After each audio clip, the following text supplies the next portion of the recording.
Let's see what's on this ball.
Now we're exploring in style.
Well, that lock didn't last very long.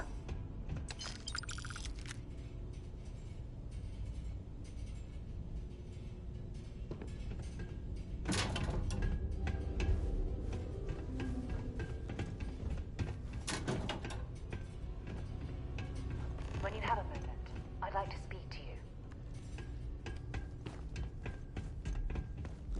Now, what exactly should have a talk? When you have the time, of course.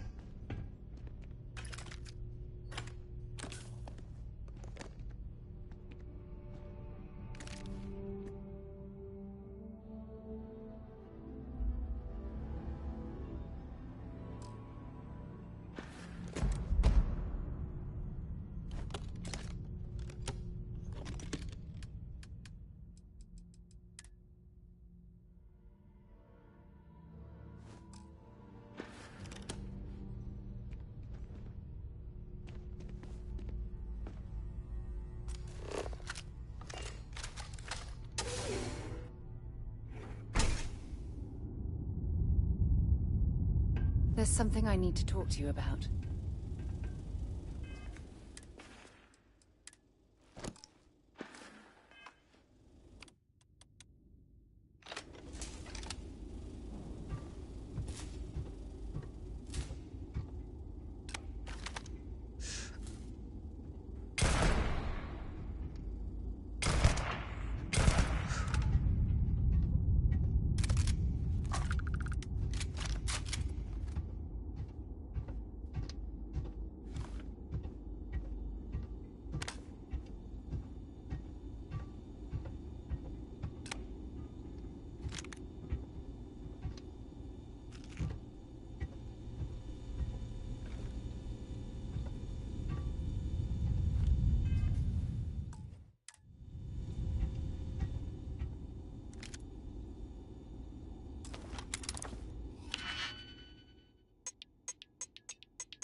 Haven't you had enough?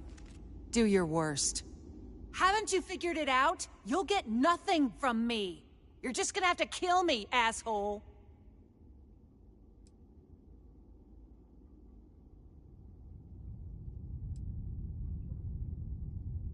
What? You're the ones that blew up my ship, murdered my crew. When my company finds me, you'll wish you were dead. I never, ever thought I'd be this happy to meet a bank officer. Happily, eagerly, I could kiss you. I'll make my way out of here in case any reinforcements arrive. Thank you.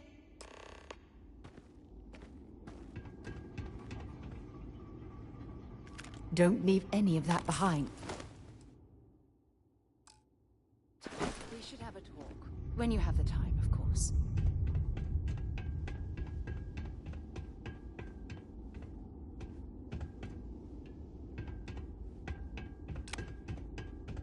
This cave would make an adequate shelter.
Fancy a drive?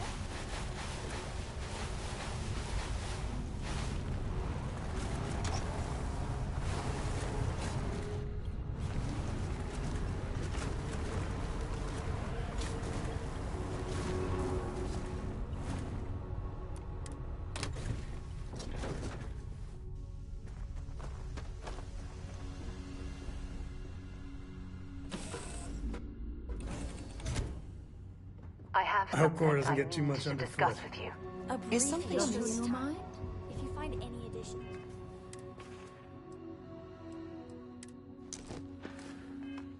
Any at all? I will be your friend like forever.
Welcome to the clinic. If you have a medical emergency, please use priority docking.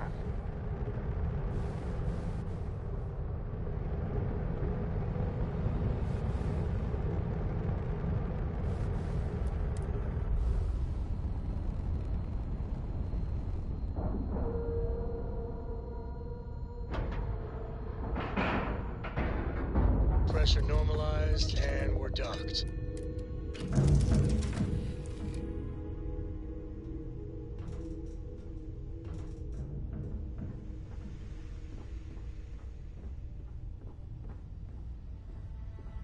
What did you need?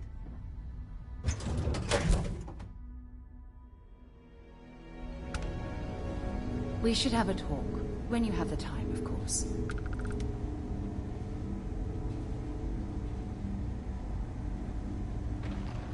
Ma'am, I'm just a courier. I understand that. I'm not blaming you directly. Dr. Salvato, how long have you been here? About a year now, Doctor. And in that year, how many times have we had this conversation about late or missing shipments of supplies? I believe this is the third time. Yes, that sounds right. 3 times. I will be making it very clear to your superiors that lives are at stake, and the clinic requires reliable transport. If your company cannot meet our needs, someone else will. Yes, ma'am. Understood. Thank you, Dr. Salvato. You may return to your duties.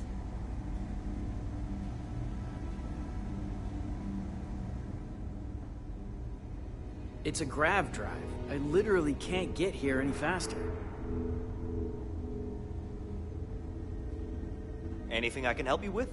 Hey, what can I do for you?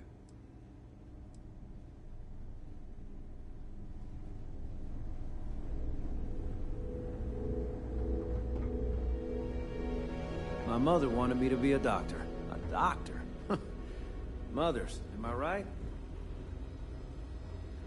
Ever wonder how the Crimson Fleet seems to be everywhere?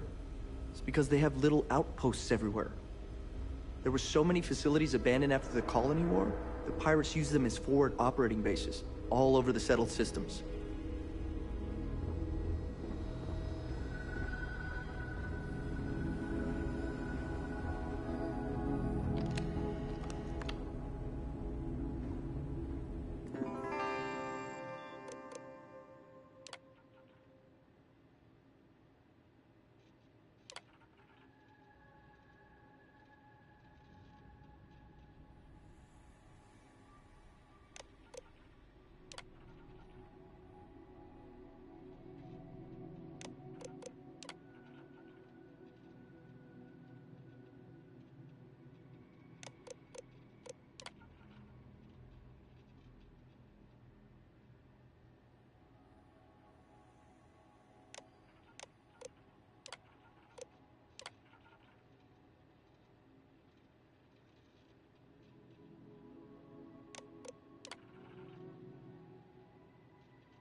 Worst I usually have to deal with is folks worried about getting diagnosed fast enough.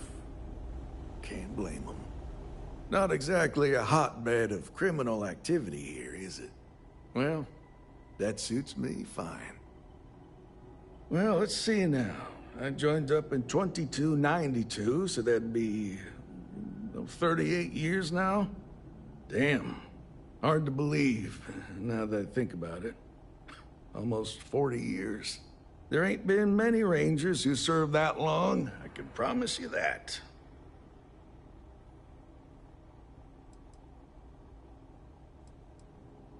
Oh, I suppose it does cross my mind from time to time.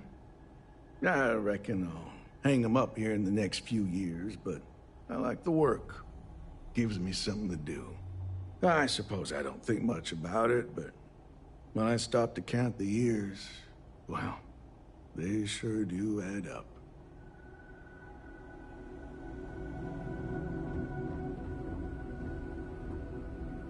So, I've given everything we've discussed a lot of thought, and I've decided I'd like Aja Mamasa to conduct our marriage ceremony.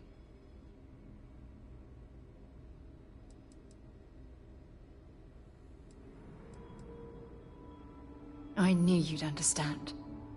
So, with that settled, I suppose we just keep it a quiet ceremony? Just the two of us?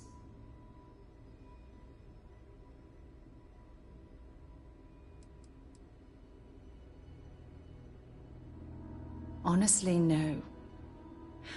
I respect everyone at Constellation, but this is part of my personal life. If it's all the same to you, I'd like to keep my personal feelings about us separate from Constellation. If anyone else had suggested that, I'd say no.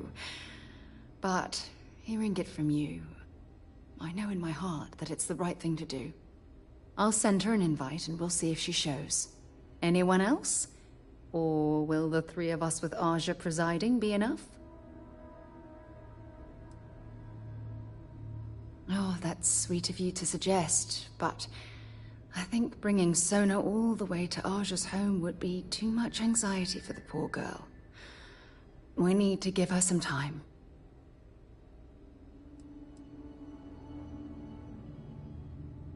All right, it's settled then. I'll send a message to Aja, asking for her to preside over the ceremony. As soon as you're ready, let's head to Paradiso. I can't tell you how much this means to me. I love you.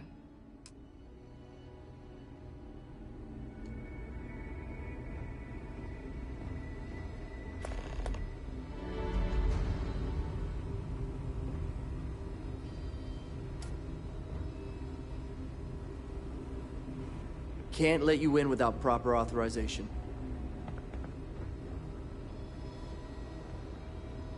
Dr. Cartwright in Aquila City said I was crazy when I told her I wanted to transfer here. Now I kinda understand why. I couldn't tell you the last time I wasn't breathing recycled air. I guess that depends on what you consider a break. We get some time to ourselves.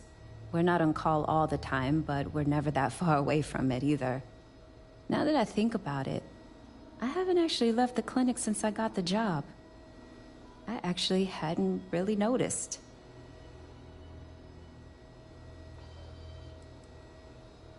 No, not really. This is my home now. The people here are wonderful, and the work we're doing is incredibly important.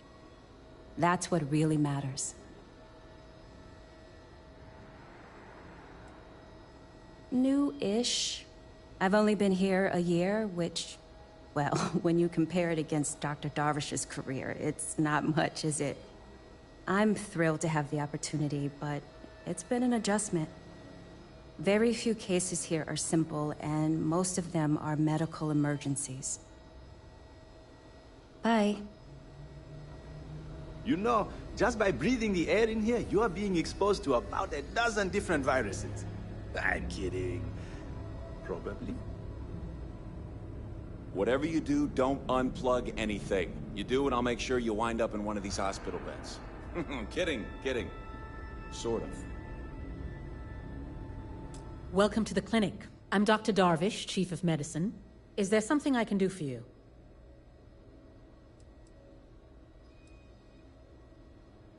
I thought perhaps the name gave it away. This is one of the preeminent medical care centers in the Settle systems. We take our work very seriously.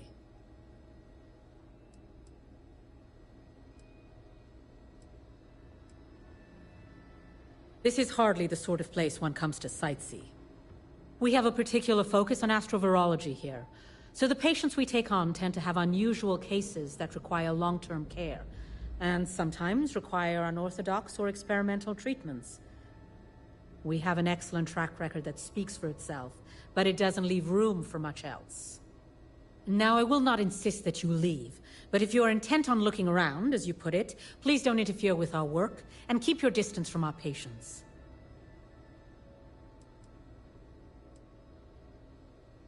There are hundreds, if not thousands, of new worlds that humanity has set foot on. While many don't host some sort of life, there are more than enough that do.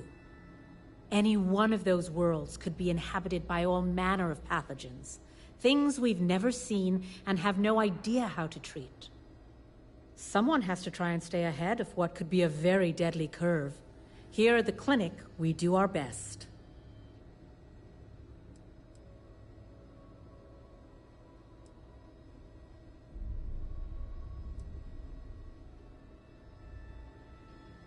If we do it right, no, not usually. An abundance of safety protocols are in place, and we have decades of experience. Ironically, this may be one of the safest environments in the Settle systems. I am, yes. I took over from Dr. S.O.P Gone when he retired 9 years ago. While the clinic does occasionally take on research projects that have their own chain of command, I am ultimately responsible for the entire facility.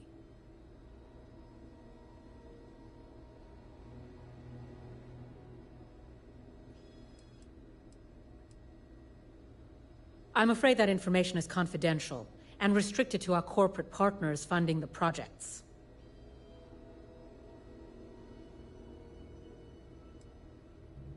The clinic has occasionally been faced with unique situations that might be considered hazardous in other facilities, but no, nothing that could not be contained and dealt with. Certainly.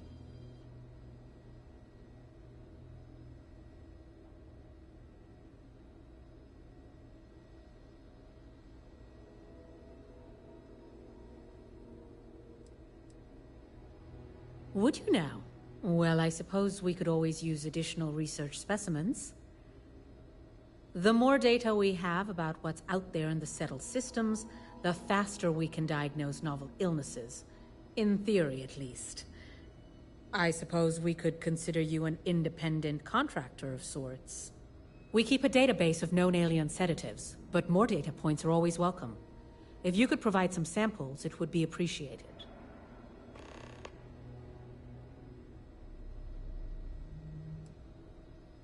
All right, then.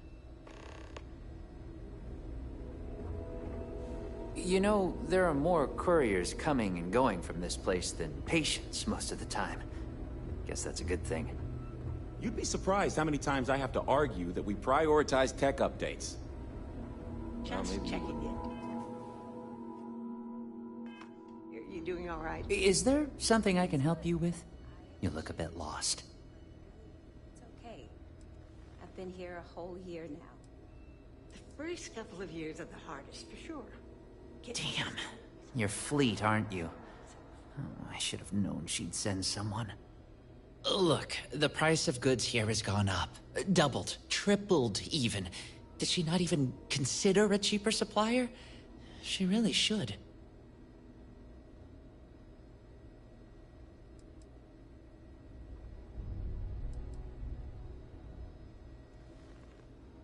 Samina told you about that, huh?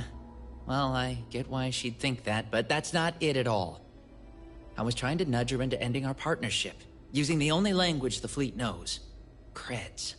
It's just, I hear about people getting treated or dying all the time due to run-ins with the fleet. How does it all shake out in the end? I don't know. Either way, it seems like I end up with lives on my conscience.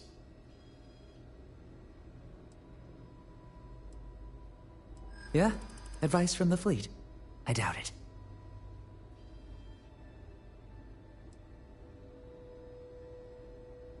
Hey, I've been clean for years, and I have a good reputation here on the clinic. It'd be my words against hers. At this point, it takes some serious evidence for anyone to believe her.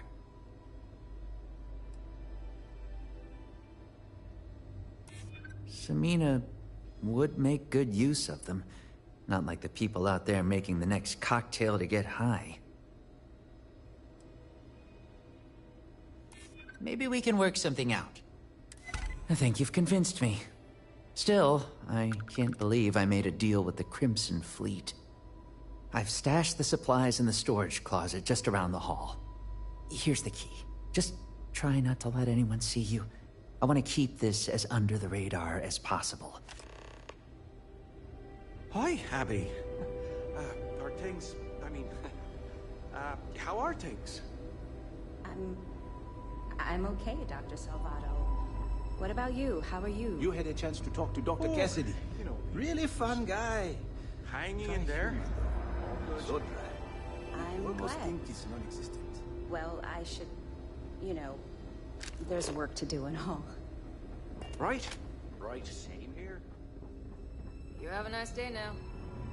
Always quiet back here. These poor people. I can't imagine suffering from something no one understands. It must be terribly frightening for them.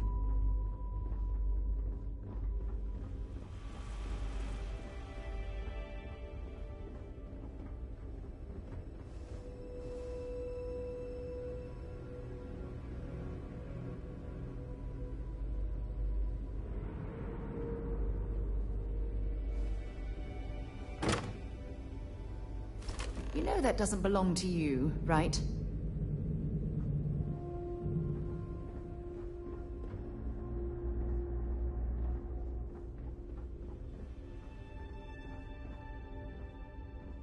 Pain's not too bad today. The treatments were fine, but the food? Oh, heavens.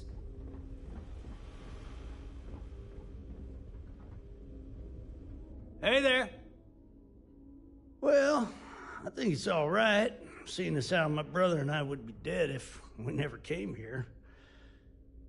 Doctors are nice enough, treatments aren't too bad, and food's all right. That doesn't mean I'm not counting down the days until we can leave. I'm itching to go back home. That I am, that I am. I'm lucky to be alive, apparently. Me and my brother here have been patients for going on, what, 4 or 5 months now? Good Lord. I, being the stronger and smarter one, am recovering quickly. Still sick as a dog, but the doctors let me roam around to visit my infirm brother here. He was in a coma for months. He's only now making some sort of recovery.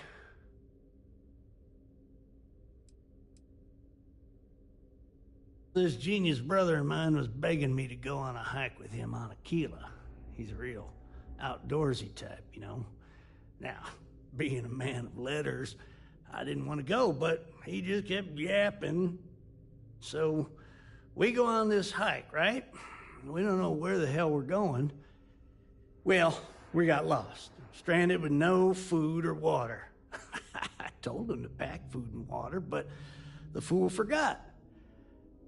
Well, we start scavenging for some food to sustain us, and we come across this thing, like a plant, but I don't know what the hell the damn thing was. Looked tasty enough, so we ate it. Well, the damn thing nearly killed us both.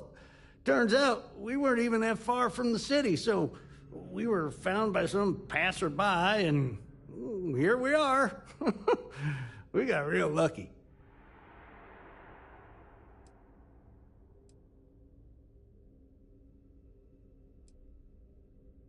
Oh, we weren't even that desperate. We had 3 meals that day, and I was cramping because we didn't wait long enough after supper to take the hike. But when you're out there in the wilderness, you can't pass up a single calorie. You must engorge yourself whenever able. I read that in a book. Take care now. Probably shouldn't get too close.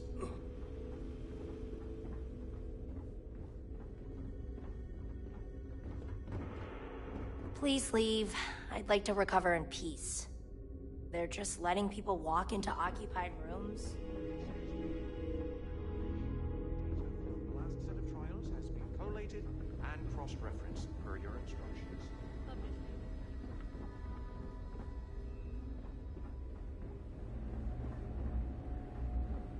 Mind your step.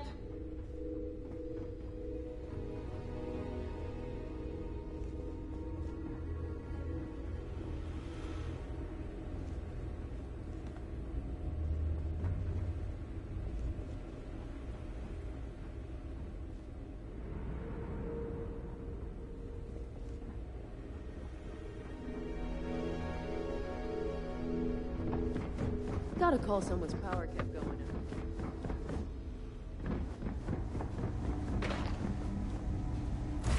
Should I warm up?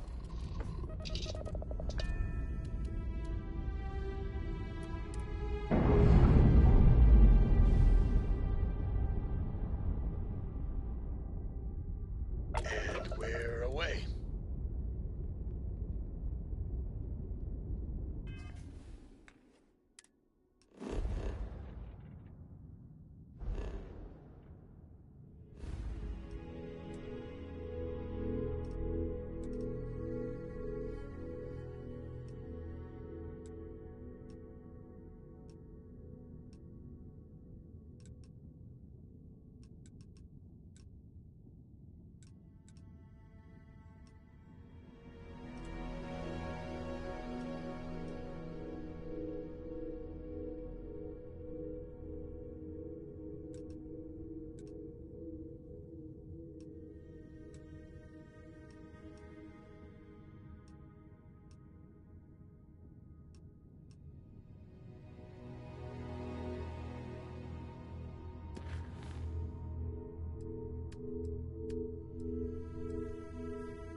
Successful jump.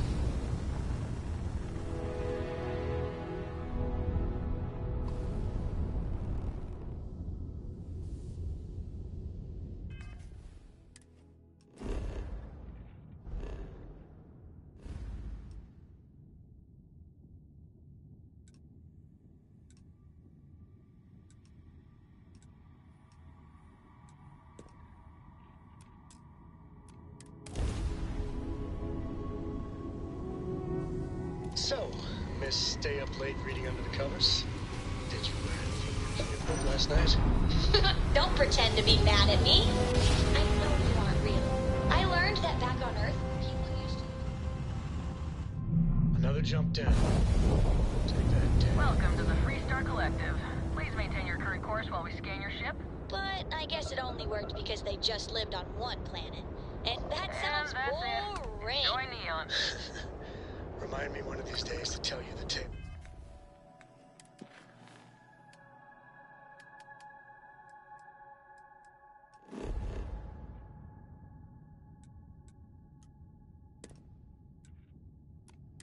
a certain Solomon Coe, and where his stargazing landed him.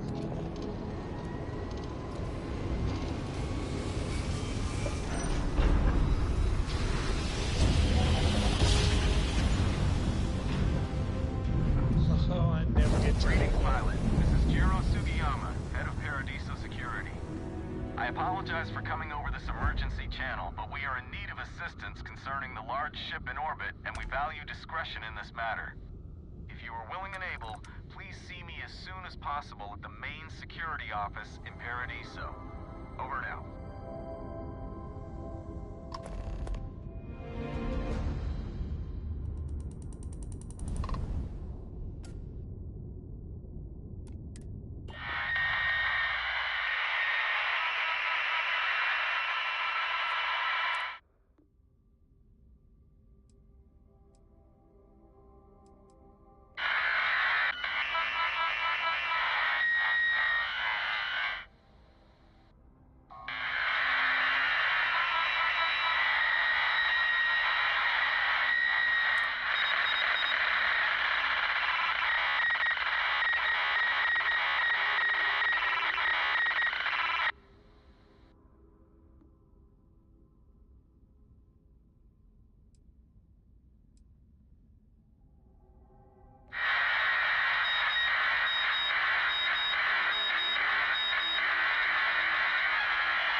Docking procedure is complete.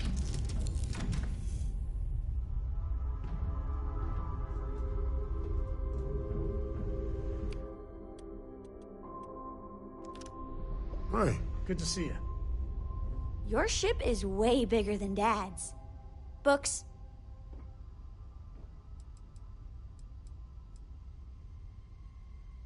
I guess it is. Do you have more books, or can you buy me more books? With real pages, a spine, the whole package. My book allowance is all gone and Dad won't get me more. So, books? Hey, don't let her con you out of more credits. Her book allowance damn near bankrupted me. Dad, this is between us. I like books about quantum theory and astrophysics.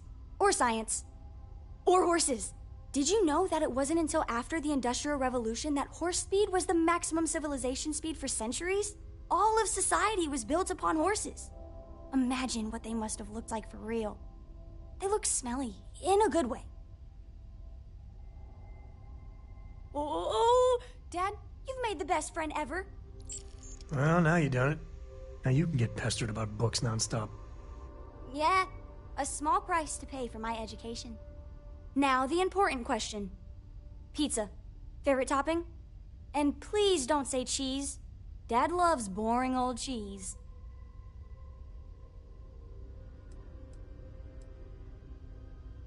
Did you hear that, Dad? Meat! We have you outnumbered! We could always get one of each. No, you lose. I have decided that I will stay. You have the Cora stamp of approval. I, seem to have left my stamp back on Dad's ship, but imagine it there, on your arm. Cora approves.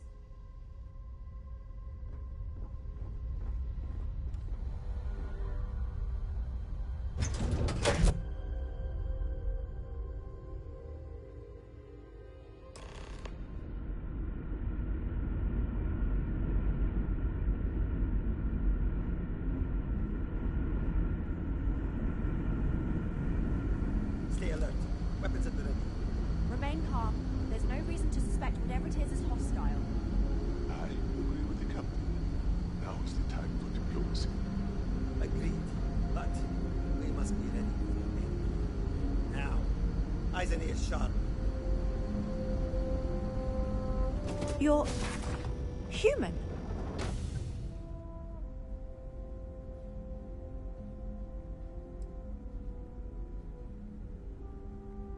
Oh, Pardon my ignorance.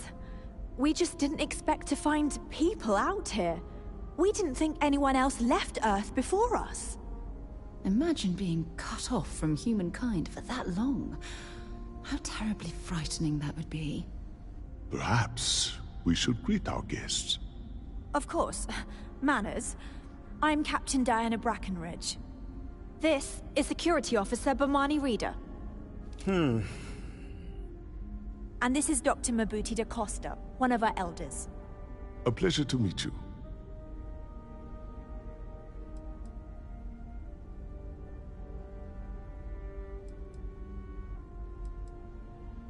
You've come aboard the Earth colony ship, Constant.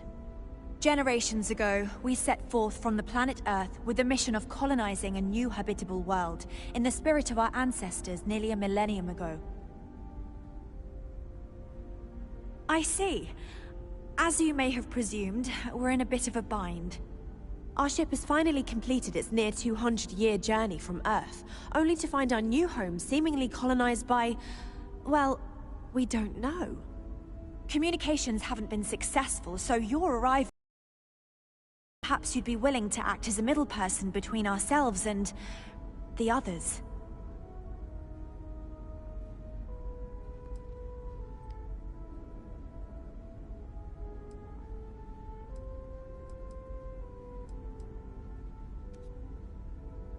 Ah, your question confirms one of our recent theories. It would seem that some form of faster-than-light travel or space-bending technology was invented during our long journey. That would explain why we would find people this far out into space. I guess technology leapfrogged us at some point. Interesting. I can only imagine that our predecessors didn't believe the technology would ever work, and so they made the decision to leave when they did. We do. Well, sort of. We saw structures using our surveying equipment. We've also seen the various ships pass us by. Some even seemed to want to communicate, but couldn't. Of course, we had no idea that they were being piloted by other humans.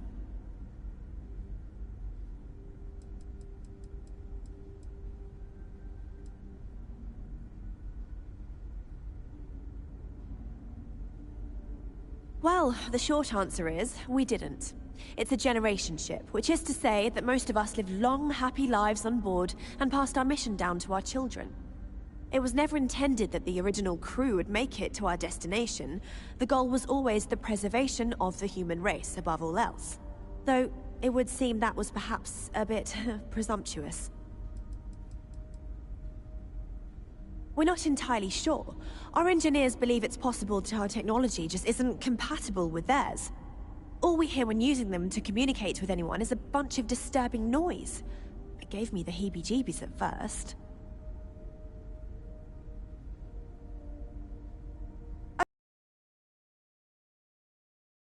Now then, please follow me. There's much to do.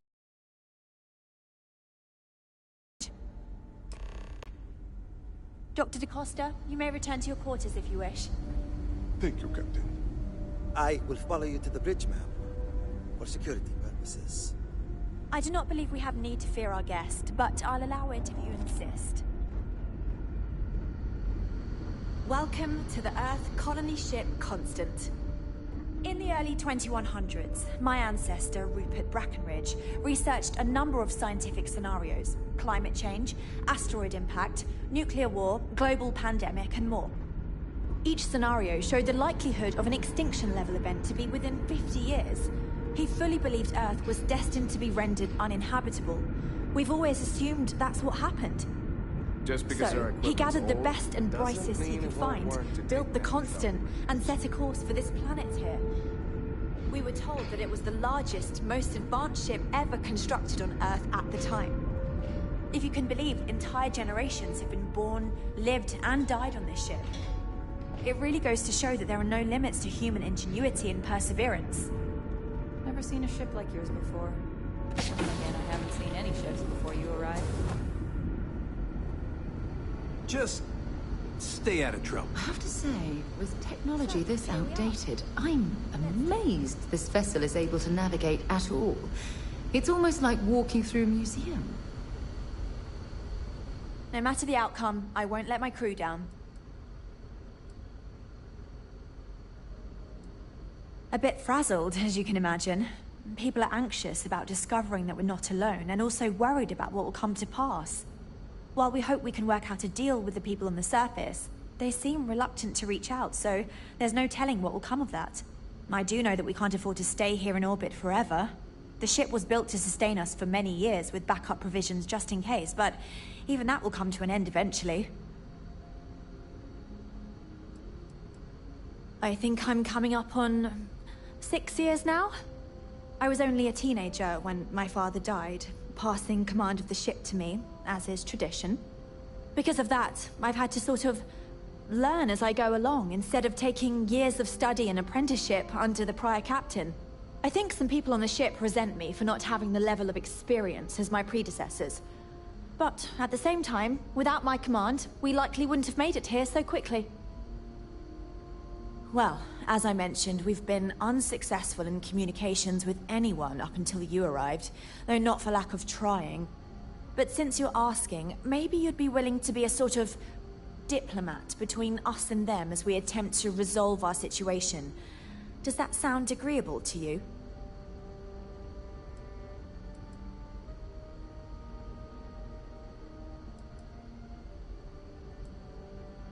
We know there's a settlement on the planet below, meaning people were here before us. You see, we intended to settle here, but we assumed that they intend to defend their claim given their presence here. We'd like you to go speak to them on our behalf and help us negotiate a solution, preferably one that favors us.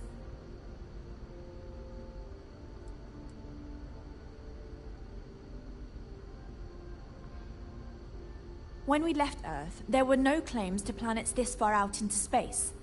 We had assumed that we were the only ones attempting a generational journey such as this, meaning that there would be no need for a formal claims process. Regardless, my ancestor, Rupert Brackenridge, did manage to file a charter for this planet's first colony, to be named New Jamestown. According to his records, no one took it seriously when he filed it, so likely it was either ignored or the records were lost to the ages. Given humanity's lack of interest in colonizing the far reaches of space at the time, it shouldn't have been a problem, but again, here we are now. Based on the data our ancestors had when they launched this endeavor, it was determined that this was the perfect planet for us. Even if we had another viable candidate planet, we lack the resources to get there. And as you know, it took us 200 years to get here. Our people have no desire to go back to drifting the stars so their children's children can possibly settle on an inferior planet.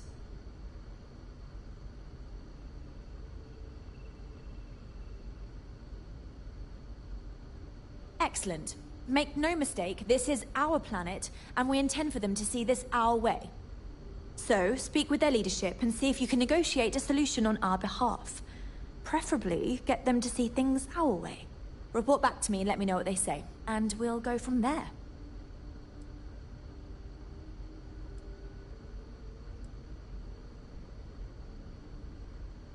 We thought about it, but it simply won't do. I need to think about the distant future of our people.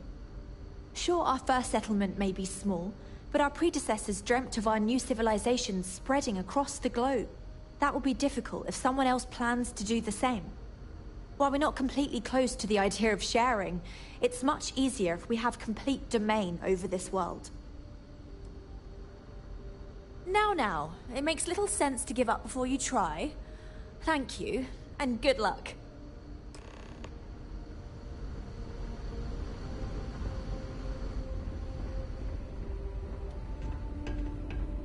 No matter what the future holds, I think I'll always be more comfortable in space.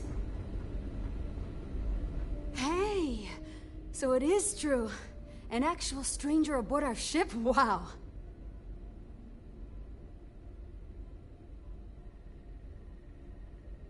Oh, geez. Sorry, of course you don't know my name. We never met. I'm Yue. Wow, I never thought this would happen.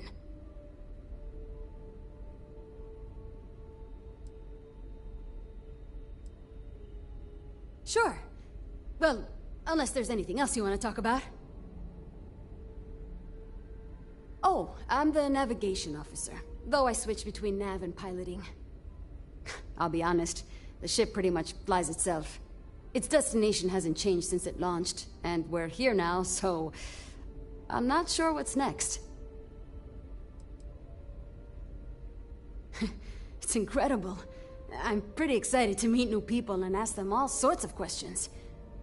I wonder about all we've missed this whole time while humanity has advanced around us.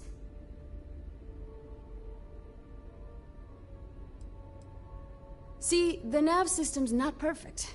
We encounter stuff that our forebears didn't originally count on. Astral bodies, space debris, stuff like that. So sometimes I need to take manual control and get out of tricky situations. Then there was the time I used those unaccounted for anomalies to our advantage. Slingshotted us around a few stars that weren't supposed to be there, saved some fuel and knocked a few decades off our journey. Pretty incredible stuff. Get you around. Now that we know what's out there, things are gonna be more interesting from here on Quiet for out. now, but I'll let you know if I see anything. As you were. I know Captain Brackenridge has essentially given you free rein to wander the ship, but security will still be watching you closely. I hope you understand, given we have so little experience with people from the outside. It pays to take security seriously, something I understand much better now than in my youth. We didn't believe anyone would be out here, but I'm glad for it. Wow. I've heard about you, but... oh, here you are. We were never trained to address threats coming from outside our ship.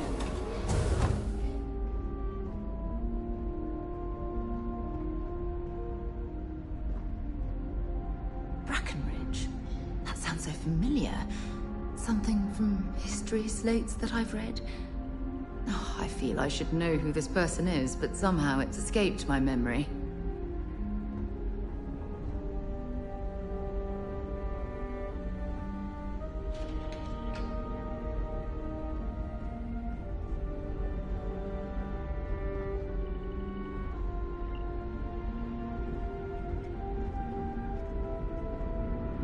Careful waving that fancy gun around. We don't need to see what it can do.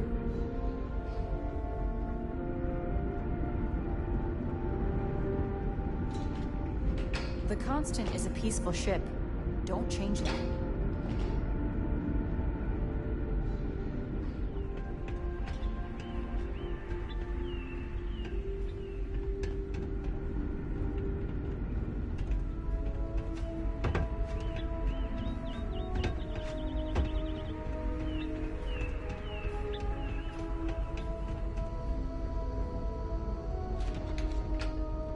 Miss Yang said we're experiencing history right now, and that there will be books written about us.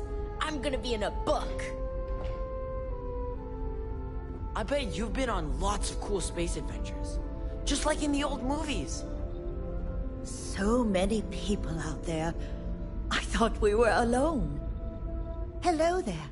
Given that I don't know you, you must be this visitor I've been hearing so much about. I'm Julia, the Constant's chief historian. It's nice to meet you on this momentous occasion. As chief historian, I can tell you a lot, probably. What do you want to know? We're the descendants of wealthy elites, intellectuals, artists, scientists, and others who left Earth in 2040 to spread humanity to the stars. The thinking was that Earth's days were numbered for a variety of reasons. Our finder, Rupert Brackenridge, had the foresight to plan for the worst.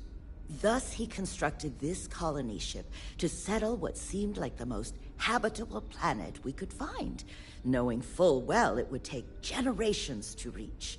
We suspected that we may have been the only ones to leave Earth, given that no one else seemed to have the same idea. I'm glad we appear to be wrong. Well, we launched Tuesday, September 27th, 2140. So, about 190 years now. Would have been longer, but it turns out we have an ace navigator who saved us some time with some tricky maneuvers.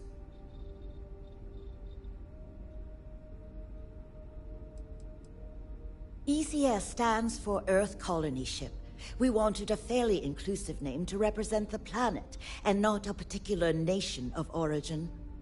There was an old colony ship that sailed across the oceans of Earth from a country called England to settle on a new continent. It was called either the Susan or Sarah Constant. No one seems to know for sure, so ours was shortened to just Constant. Ironically enough, that ship also reached what they thought was new land, and found it populated when they arrived. As chief historian, I can tell you a lot, probably. What do you want to know? You know where to find me if you ever want to know more. If you ask around, people will either tell you my job is absolutely critical to the mission, or I just hang out, read, and watch movies. There's more to it than that. Officially, I'm assigned to the role of chief historian. Generations ago, it used to be lawkeeper of humanity, but that seemed a bit too lofty. While I don't think my job is as important as captain, engineering officer, or cultivation manager, it's still vital to our mission.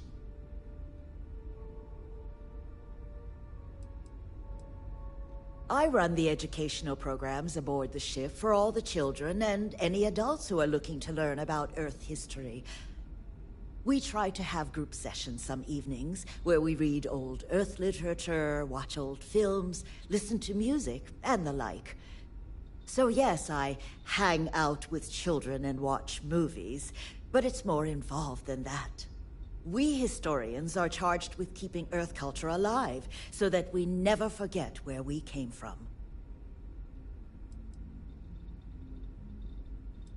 I do.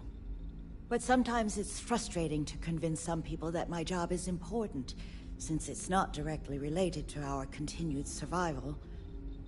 There was a time where I thought my sister was the lucky one, running the hydroponics farm and being responsible for feeding everyone on board. But I grew to like my work, and working with children is nice, especially since I'll never have any of my own. It's okay. I don't mind you asking. I'm actually proud of my choice. It's a great honor to give up one's ability to have a family so that others may. As you can imagine, a population limit is a necessity on board a colony ship.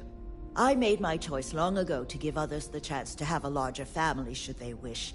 Though, I suppose I don't need to worry about that now. Maybe it's time to consider it. Thanks for saying so. Another time, then? I heard you came from outside the ship. I bet it was pretty cold out there. We've got strict rules around here, but they're strict.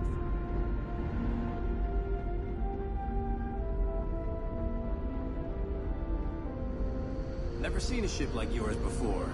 Then again, I haven't seen any ships before you arrived. Now that we know what's out there, things are gonna be more interesting from here on out. Sure is nice to know there are other people out there. Just because our equipment's old.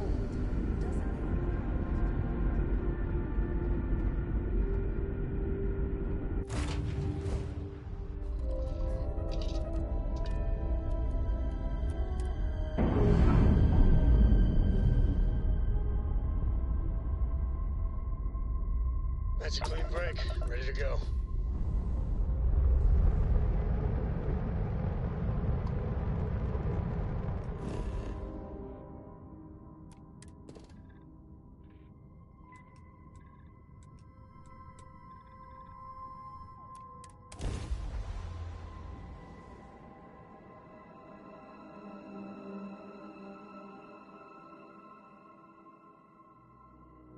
Landing commencing.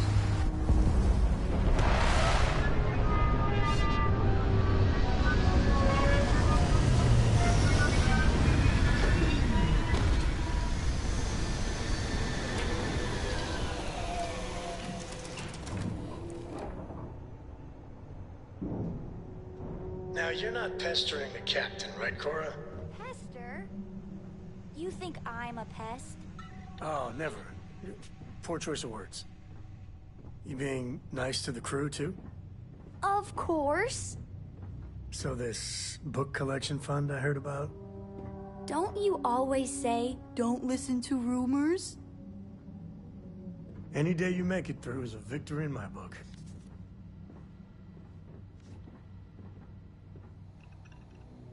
As we were landing, I picked up a message from Aja. She said to meet us at the park overlooking the ocean. Before we go to the ceremony, I want you to look me in the eyes and tell me this is exactly what you want.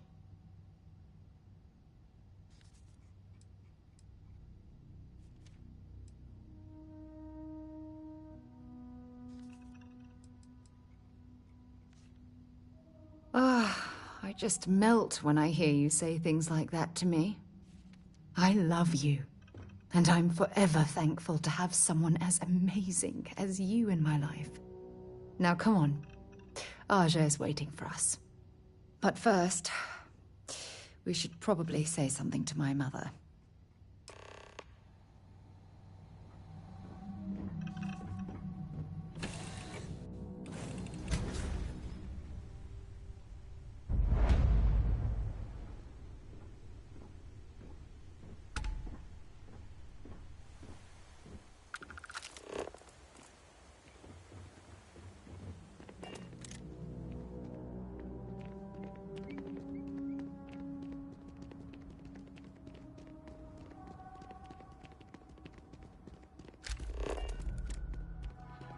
Enjoy your stay knowing you're in our capable hands.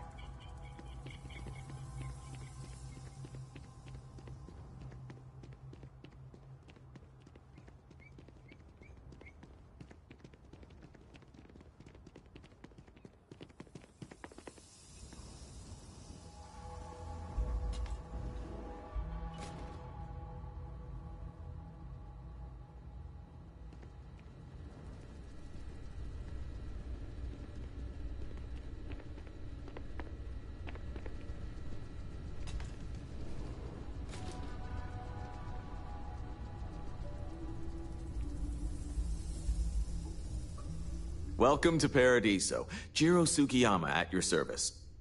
Do you have a security concern, or is there something else I can help you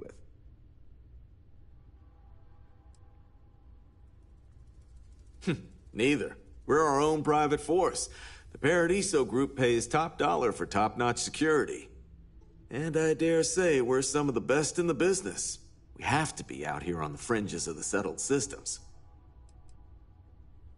Honestly, it's not as exciting as you might think most of the time. More often than not, we're just handling drunk and disorderly conduct.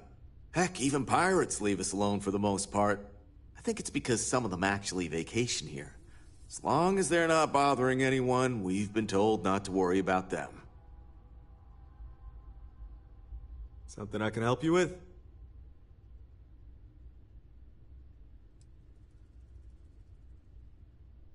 Oh, it has a name. Good. Then you're already familiar with the situation, I take it. Do you know what they want?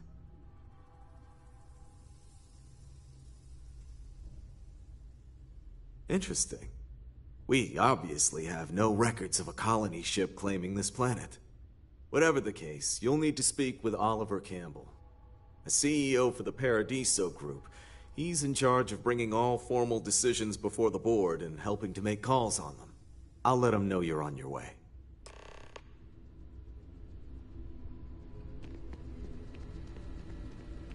Paradiso Security's only here for your safety. Pretend we're not even here.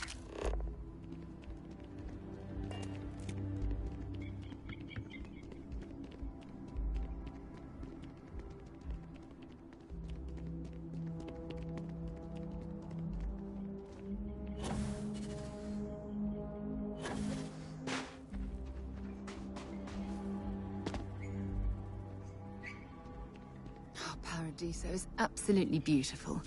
Can you possibly imagine a more tranquil place for a resort? I shouldn't be telling you this, but don't order the 6-prawn delight. Just don't.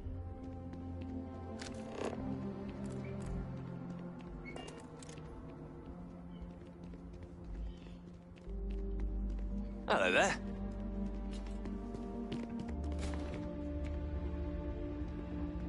Come here for a little R&R, huh? Me too. I'm on vacation because I don't want to be bothered by anyone. Get it? Darling, you look truly amazing. Don't let anyone tell you otherwise. Why, hello, darling. Welcome to Enhanced Paradiso. You too can use our services to help you feel as good about your appearance as I do mine.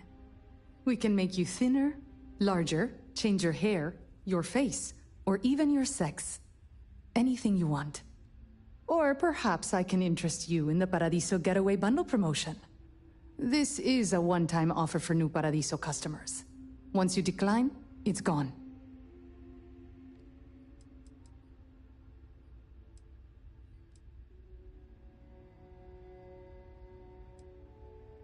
We simply book 2 sessions for you for a greatly reduced price. Why, you might ask? Many Paradiso guests come to get away from their normal lives, and often they like to believe what happens here stays here. So, they will change their appearance not only when they get here to engage in some fun, but also when they leave to go back to their normal lives. Certainly. Service at our regular price will always be available to you if you change your mind. What can I do for you now?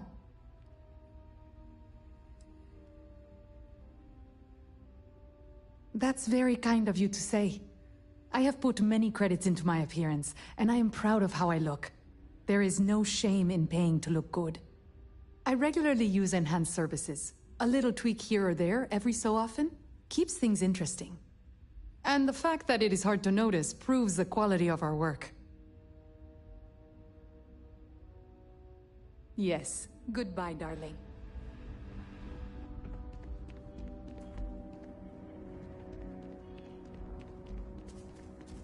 I'm here to satisfy your needs. I hope your stay is pleasant.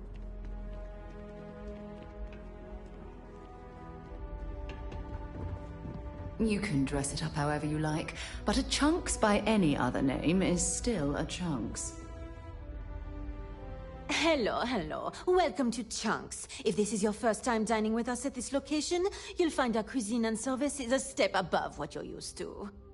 Please, don't hesitate to ask if there's anything I can do to make your Chunks experience as enjoyable as possible. Yeah, I know. It seems ridiculous, especially since most of the food is the same old Chunks as anywhere else. But people here really seem to like it.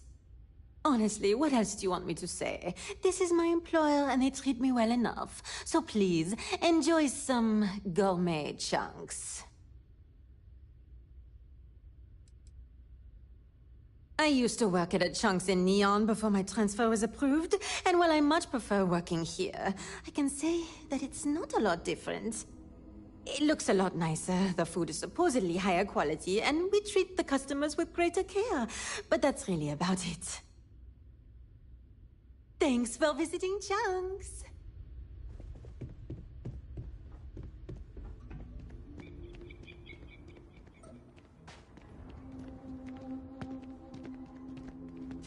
I was worried about my beach body until I spoke with that lady at Enhance here.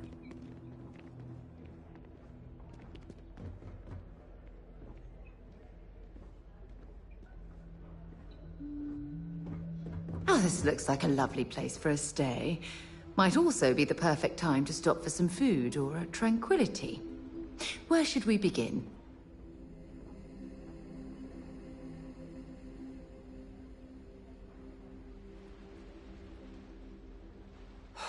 Another lost belonging notification in the system. When am I going to find the time? Oh dear, a guest! Dreadfully sorry you had to hear my complaint. How unprofessional of me. Hello, welcome to Paradiso. Dirk Huddleston at your service. Do you need assistance checking in for your reservation?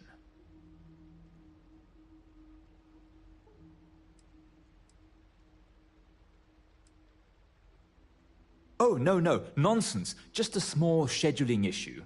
Some of our guests have misplaced their belongings, and I am responsible for finding and returning said belongings. Just one of the many services we are happy to provide here at Paradiso. Nothing to worry you about. May I continue to check you in? Very well. I can't guarantee we have any premium rooms available at the moment, but if you're still interested, we may have other rooms.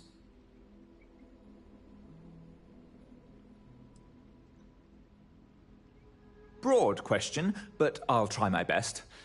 Paradiso is the premier resort destination in the known universe. This planet is as perfect as one could possibly imagine. That is, assuming pristine, fabulous resort accommodations are to your liking. For one, our hotel rooms are quite luxurious. The executive suite is especially posh, but perpetually booked. However, I must say, even the economy rooms are exceedingly pleasant. You'll find our beach relaxing, and we have several top-notch shops and dining experiences. I particularly enjoy a spot of afternoon tea from Tranquility. Of course, we also have the galaxy's only gourmet chunks. And if you're feeling adventurous, I believe the Enhance is still running a very popular Paradiso Getaway Special. Parima 2 is owned independently by the Paradiso Group. We exist outside of the United Colonies and Freestar Collective, yet entertain visitors from both. The Paradiso Group is run by several board members, many of whom take residence within the resort itself. They established the resort as a getaway for all on the most beautiful planet in the universe, and I can tell you that there were substantial monetary investments to make sure of that.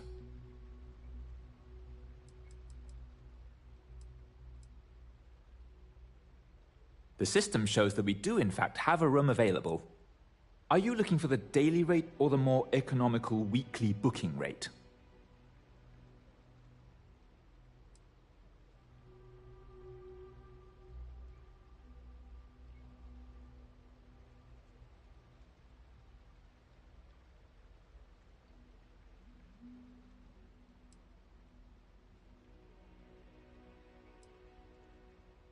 Excellent. We will do our best to make your week-long stay with us as comfortable as possible.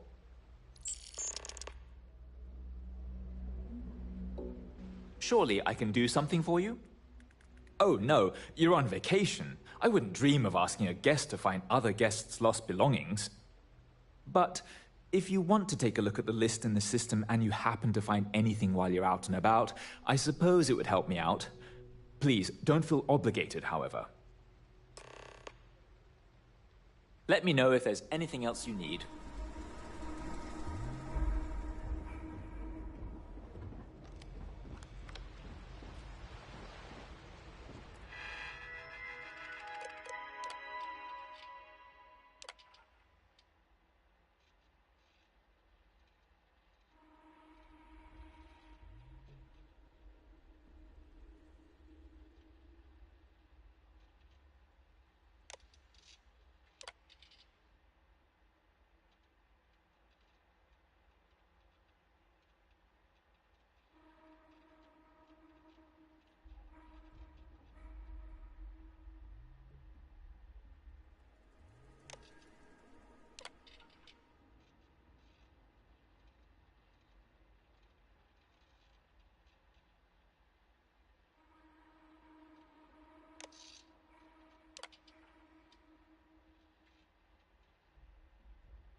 This is probably the best vacation I've ever taken. Oh, this is even better than in the brochure! Hey, sorry. Didn't mean to be rude and ignore you when you came in. I'm just trying to figure out the solution to a problem I'm having. What can I do for you?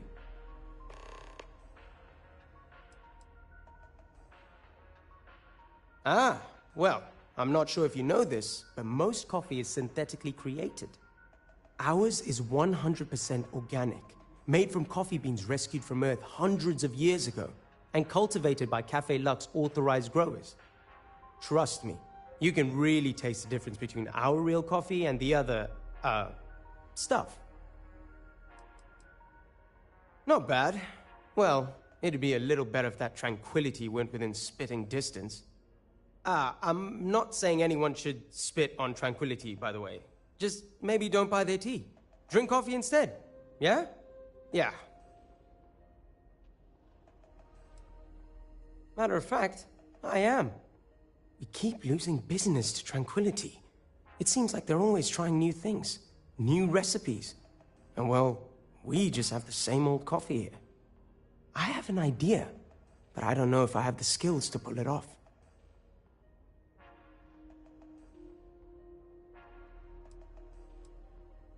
I need help from someone who is good at getting others to do what they want. Or good at, stealing. What I'm proposing may not be entirely legal. And even if I could succeed, I fear the risk is too great for me. No, I mean, yes, I do. What I mean is that's not the problem. It's not about brewing better coffee. We already have the best, most authentic coffee on the market. It's about finding new flavors. I think Tranquility has it right in that regard. I want to find out more about what they're planning next, but I barely know where to begin.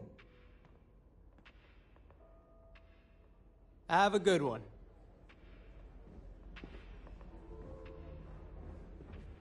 If I could just stay here forever, I would.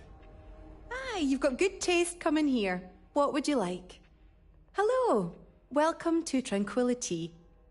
If you fancy a cuppa, we have some new and classic blends that are sure to satisfy even the most discerning tea aficionado, whether you want to relax at the end of the day or energize yourself while watching the latest Red Mile feed.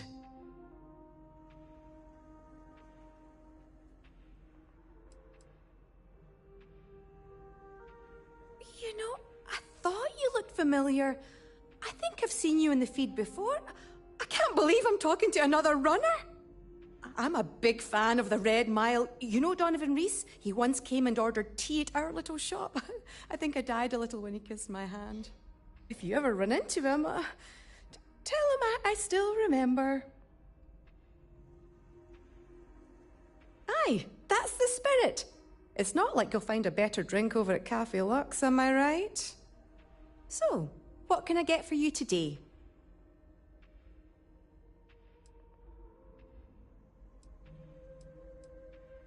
Well, if you want something strong, we have Earl Grey, breakfast or classic black tea. If you want something relaxing, we have chamomile or easy sleep. But if you want something more exotic to tickle your fancy, might I suggest lotus or sunray?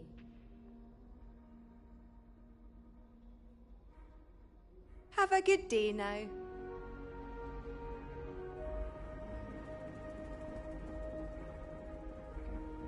Can't wait for my shift to be over, so I can relax like a guest. Oh, hey. A customer. Welcome to Paradiso Gift Shop and Convenience. Feel free to look around, but don't break anything or you've got to buy it. There aren't any discounts, so don't even try to haggle with me.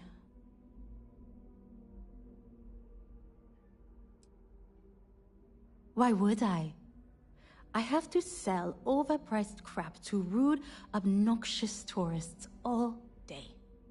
My uncle works for the Paradiso board. When he said he could get me a job here, I expected an executive-level job, not this.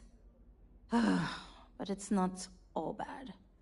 I don't have to worry about getting fired, and I live in Paradiso for free. Can I get you something, or are you going to keep asking questions about my life? No. Ugh. You people always think that just because we're some French planet and not part of the free stars or whatever, that we're happy to haggle for everything. I wouldn't even care, honestly. But I take it out of my pay if any money's missing, so no. No discount. Yes, that's what I'm here for.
Okay. Thanks for shopping.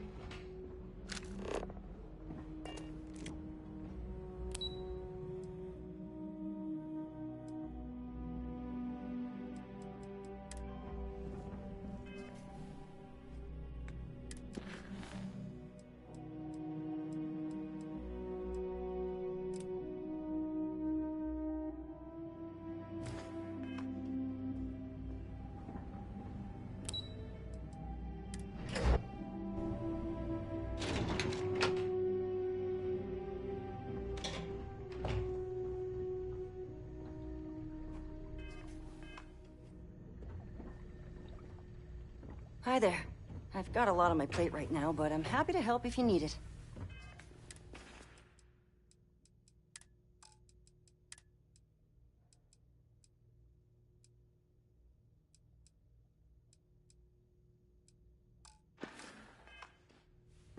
Let me know if I'm able to help with anything.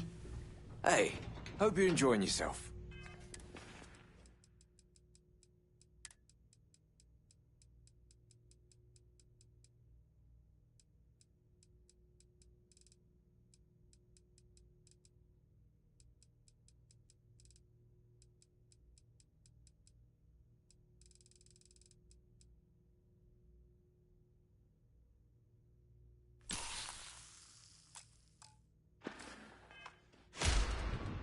Excuse me, you can't just waltz in there. Do you have an appointment?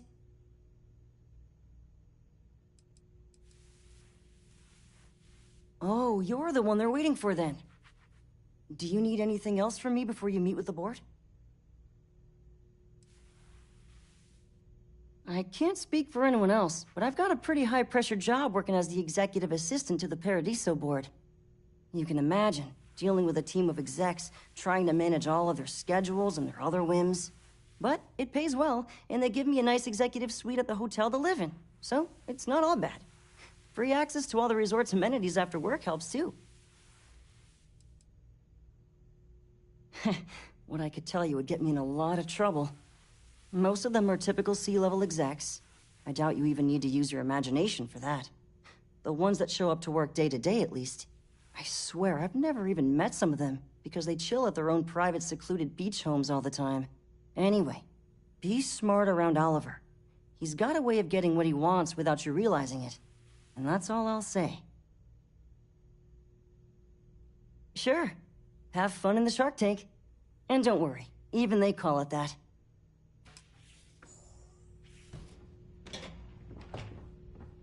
I just feel that we should be focusing on the natural beauty of this planet, not our amenities. There are millions of planets out there. People can go to any one of them. The resort facilities are precisely what we bring to the table. Heck, it's the only thing we've really got to offer. I don't want to risk us coming off as just another artificial, shady, trash-filled dump like Neon. That's not who we are. We've got something special here. We should embrace that. Belom's right. Thank you.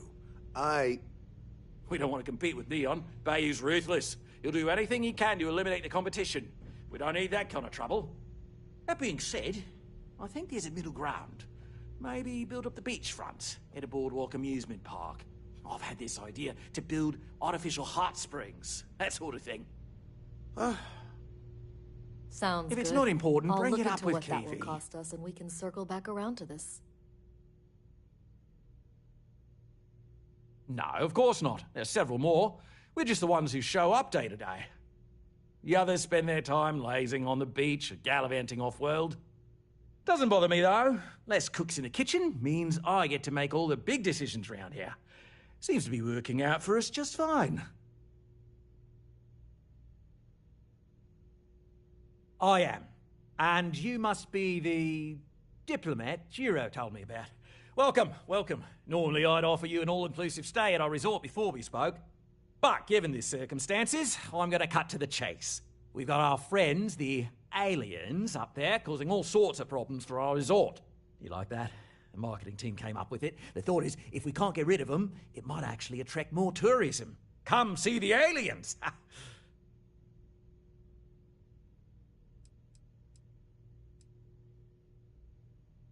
We run a premier resort getaway here. We can't have our guests concocting stories about some bodgy old ship hanging around up there.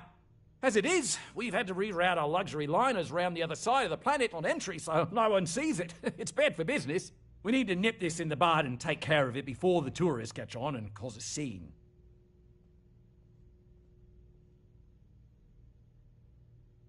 We're being direct then. Good on you. So, what do you know about this dodgy ship I'm hearing all about?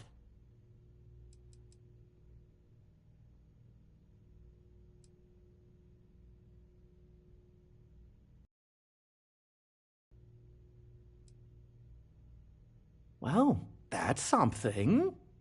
Shame we can't just tell them kindly to bugger off. Something tells me that's not going to work. Now, tell me, what are we going to do about it?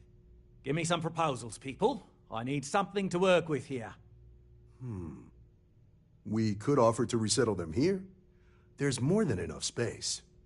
They could stay here, temporarily, but it'll cost them. Quite a bit, too. They'd need to work off all their debts before being allowed to leave. Maybe not. What if we help them get out of here? Outfit their ship with a grav drive so they can find a new home. We could even lend our engineers to help and give their captain an updated star map. What do you think? Sounds costly. We can't absorb that cost, and it's unlikely they even have compatible currency, let alone enough for the transaction. Someone else would have to foot the bill. Oh, I swear this would be a lot easier if they ceased to exist entirely. Anyway, Seema's got the right idea. Either works for me. Just tell me what you want to do.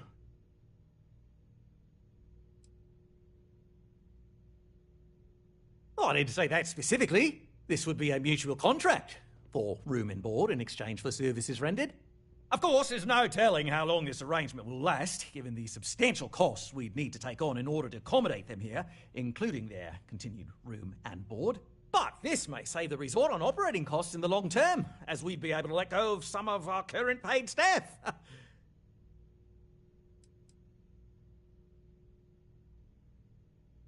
It's not our responsibility to bear the brunt of that cost. We're being more than generous by offering the use of our engineering team to help install it. A custom grav drive can't come cheap, and I assume they have neither the monetary means nor the connections to get a hold of that kind of technology. That leaves the only other party in this negotiation. You. I'm not suggesting anything. other than it would make our lives so much easier if that ship ceased existing. Make of that what you will.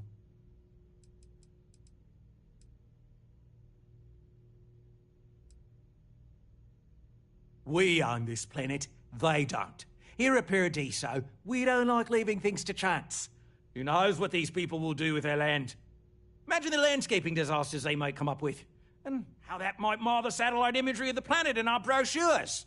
No, much better to assimilate them into our culture if they come here to live, rather than leave it to chance.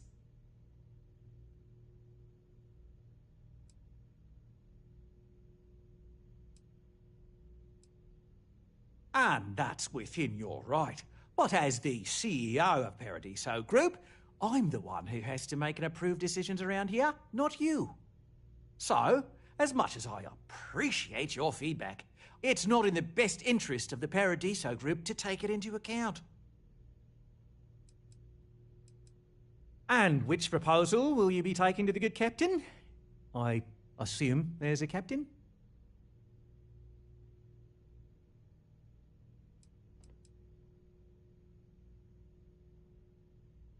They'd be hard-pressed to defend their claim in any courts. Our charter goes back years.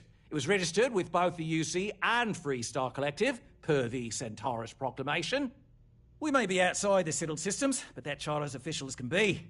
I'm sorry, but you're going to need to be the one to break the news to them that they need to make a compromise or leave.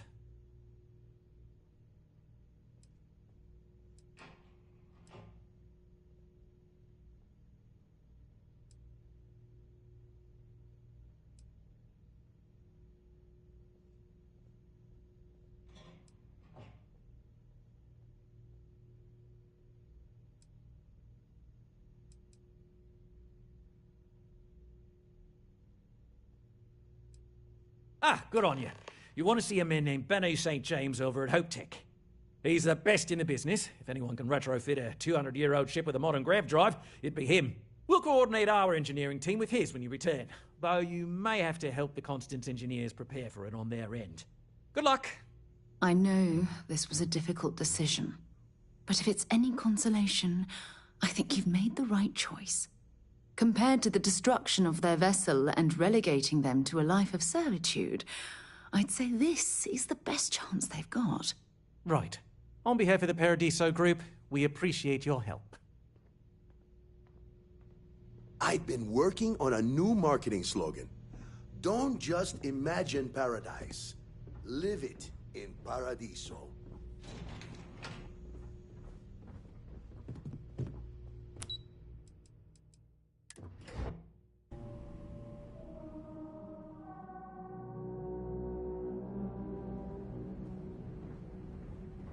Hope you're staying safe out there.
It certainly was nice of you to think of me when sending invitations to my daughter's wedding. It's good to see you too, Mum. I just wish you would have given me more notice. Or maybe some time to get to know your dear partner. I barely even know her name.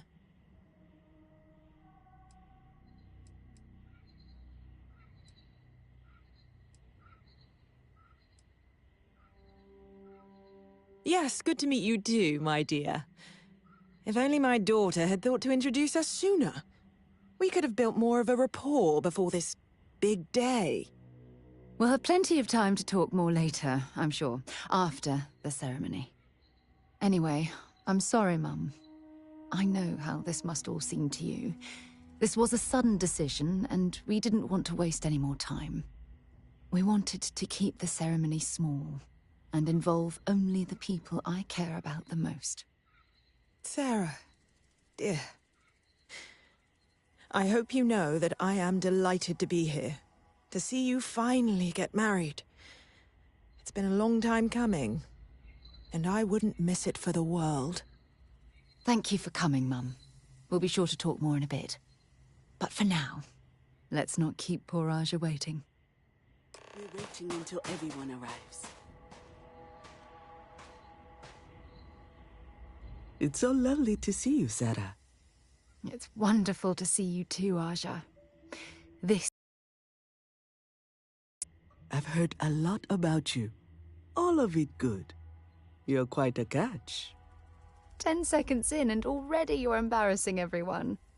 Before we go any further, I just want to make sure that you are right for Sarah. She's quite special,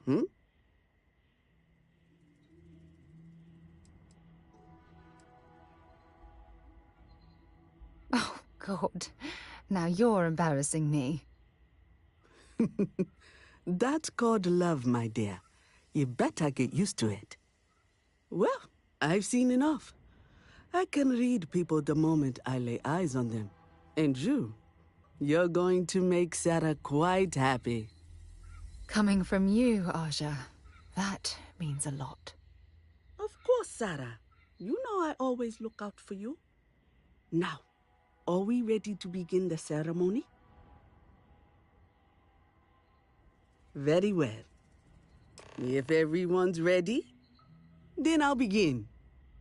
It's been years since Sarah Morgan and I have spoken. And though it might appear that we've grown apart, I feel that we've become closer friends than ever before. When I received the message with Sarah's intent to marry, and that she wanted me to officiate the ceremony, I was overwhelmed with joy.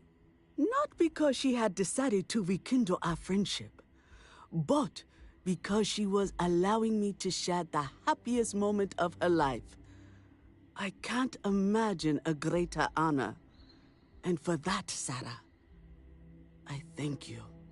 I wouldn't have had it any other way, Aja. Before you present your vows, I'd ask both of you to remember that love is what brought you together today. It is a foundation upon which a structure of trust, faith, and affirmation is built. This structure can be absolutely impenetrable if you both agree to love each other unconditionally, with faith, devotion, and acceptance. And most importantly, to allow yourself to be loved. Remember, there are no other bonds more meaningful than the one you are undertaking today. You should cherish this moment and hold it close to your hearts as a reminder of the love you share. If you both are willing to abide by these words, then you can be assured that your lives will be filled with joy and happiness forever. That was beautiful, Aja. Thank you. Did you need a moment, Sarah? No, I'm fine. But I wanted to say something before you continue. When we stood beside that waterfall in New Atlantis, you told me that I deserve to be with someone who understands my feelings. It was at that very moment I realized I wanted to spend the rest of my life with you. Your love means everything to me. And I swear to return that love freely and unconditionally, without hesitation.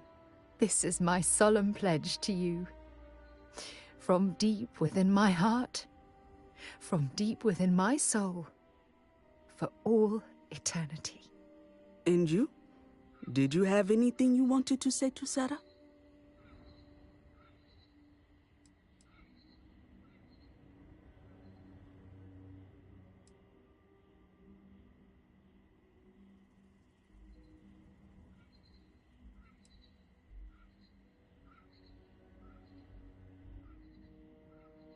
Thank you.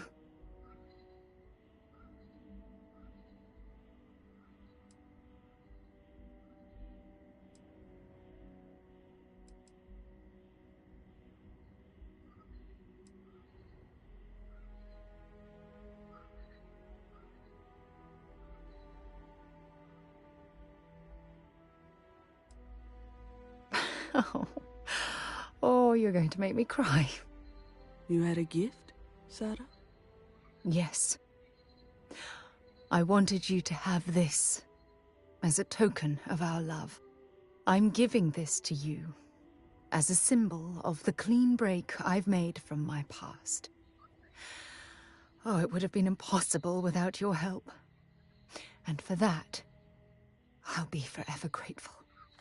With these promises of affection and these vows you've exchanged, by the power vested in me by the Articles of Constellation, I happily pronounce you life mates. Congratulations! Oh, amazing. I couldn't imagine having this ceremony without you. I'm glad everything worked out for you, Sarah. I'm only sorry that we waited so long to reach out and contact one another.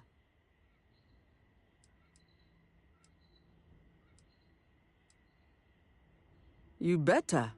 Otherwise, I'd have to come out of retirement and hunt you down.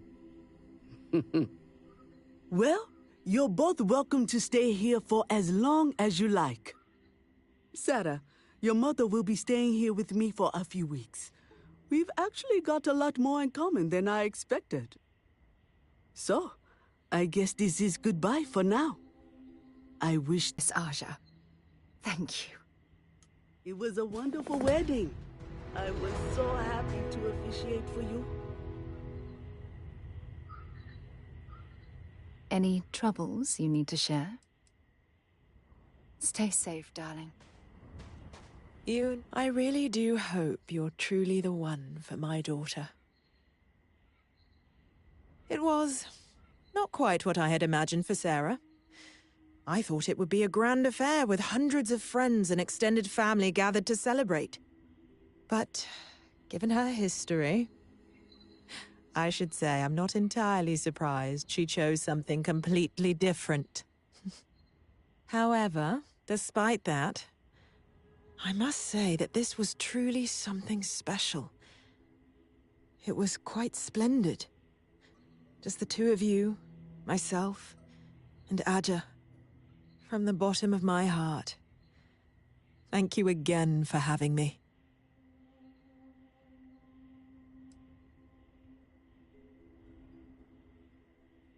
Oh, gosh, really? We're doing this, are we? Oh, can I? When Sarah was 6, I believe, she lost her second tooth, but this time she actually lost it. I forget how it happened exactly, but it ended up going out with the waste as we were flying between Jemison and... Oh, I forget where. It's not important. She was so distraught. Mummy, what if the tooth fairy doesn't know I lost a tooth and doesn't come? She cried. So I told her to write a note and leave it under her pillow for the tooth fairy. So she ended up explaining what had happened and begged the tooth fairy for a spaceship so she could go off and find her lost tooth for her. It was adorable. Thanks, Mother. Thanks for that.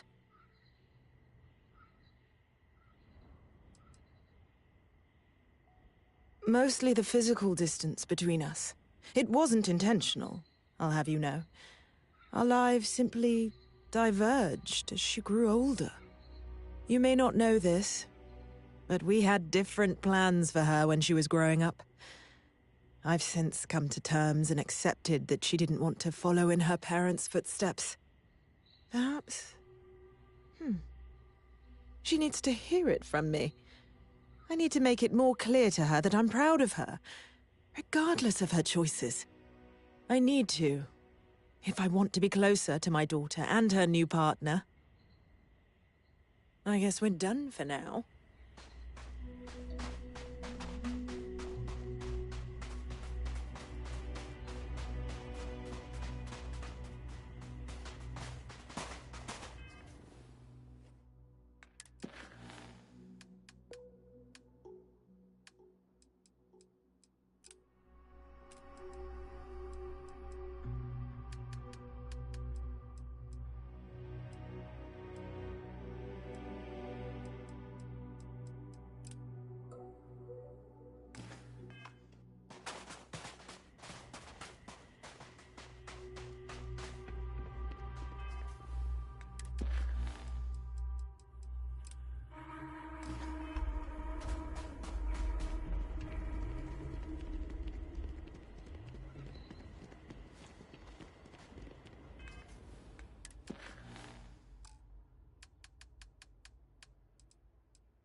Remember when I said I like to be close to you? Now you know exactly what I meant.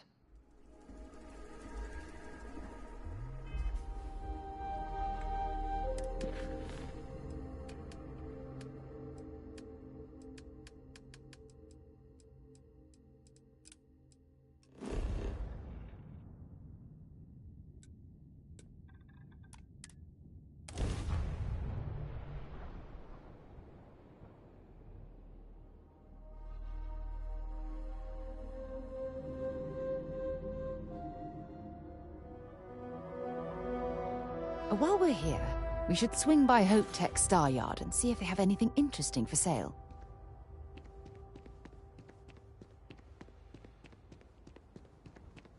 You should inspect your... Need some work done? I'm sure you can find something you'll...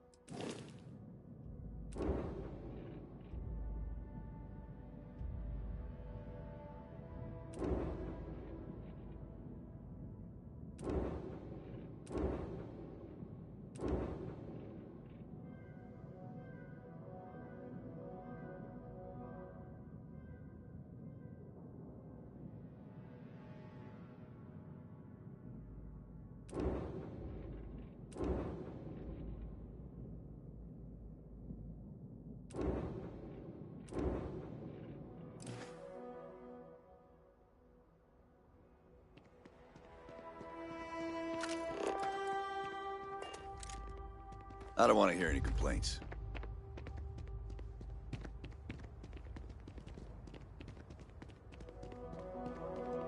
Keep an eye on your valuables. I remember meeting Ron Hope once. Idealistic and perhaps a bit of a dreamer. But you have to admire what he's accomplished. We'd be dust, except for the factory.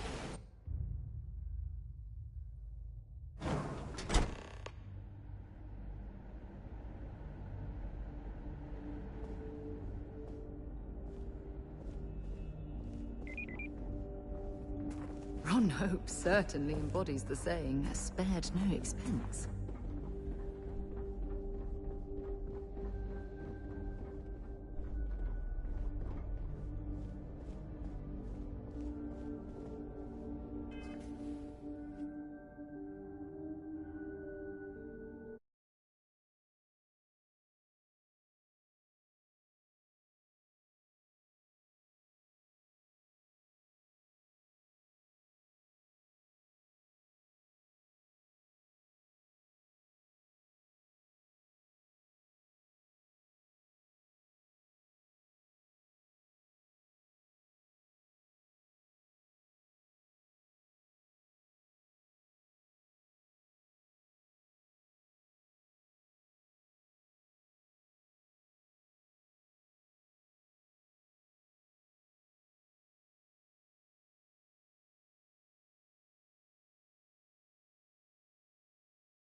Someone worth paying attention to. Hope Tech needs brave new innovations. We're so much more than space freight. Oh, it's marvelous. Generally, they only care about efficiency, cost-effectiveness, and reliability. Oh, sure, there are the odd complaints about comfort and lack of decent airflow, but they almost always side with the numbers. Well, all of them. I've been with Mr. Hope since near the beginning. I think he appreciates my attention to detail and my focus on the fundamentals. Although he has been hinting that the R&D budget may dry up if I don't produce results.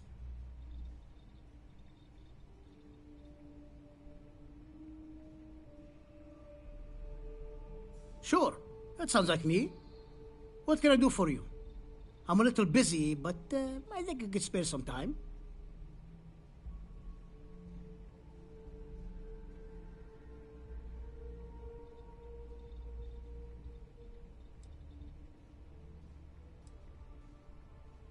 Oh, you should have just said that. Of course I can help you. Oliver sent a courier ahead of you. I did some research on ships from that era, and I have a decent idea what we're dealing with. So grav drives didn't really take off until after the ship was built. But I've got access to an ancient grav drive that looks like it could be compatible. With some minor adjustments. It's in good shape, too. Parts not cheap, though. Neither is the labor. Just pay the combined cost of parts and labor, and it's yours.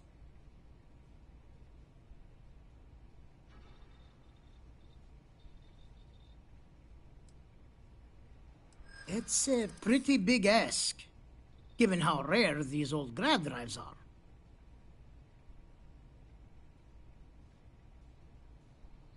True. I keep telling myself I'm holding on to it for the right time. Perhaps this is that right time.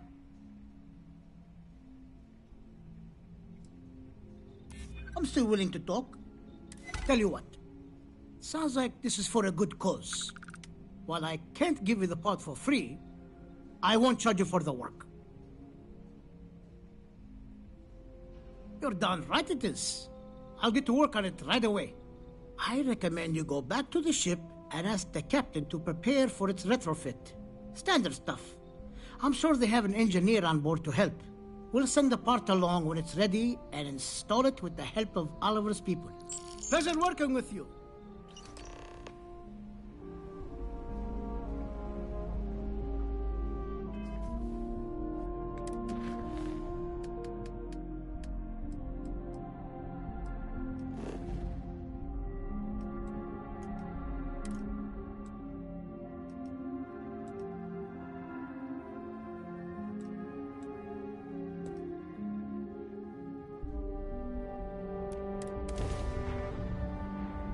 It might not be Jemison.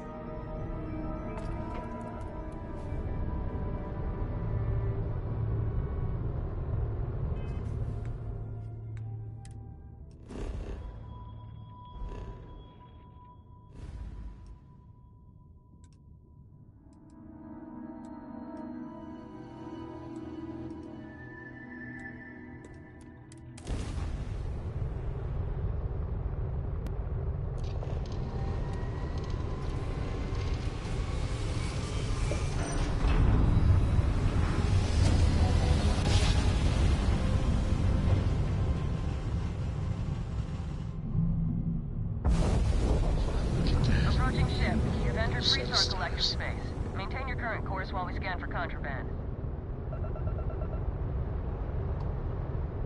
Alright, you're good. Welcome to Neon.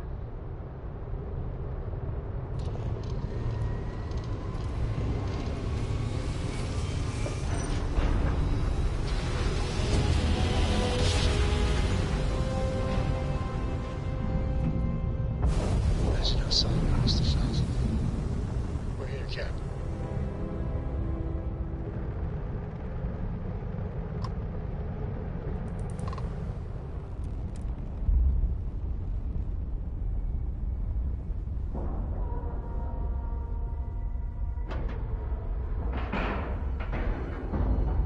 Seals are tight. We're docked.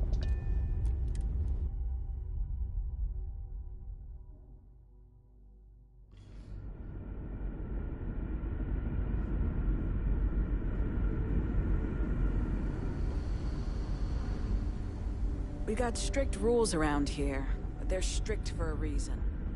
Just stay out of trouble.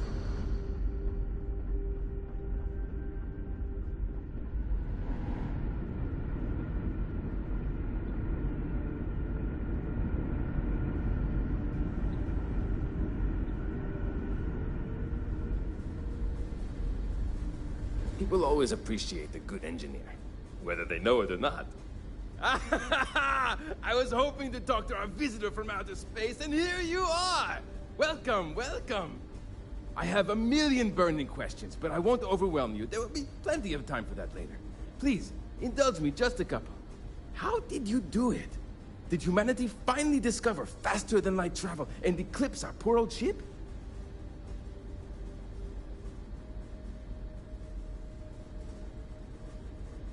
Oh! I've heard of this technology, but always believed it was theoretical in nature.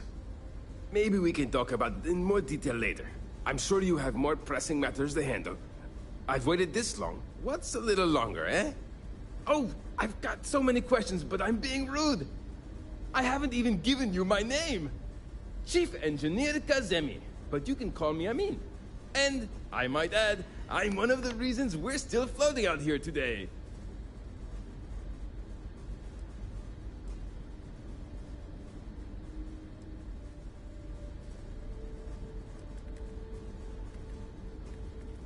Yes, of course. Anything for my new friend.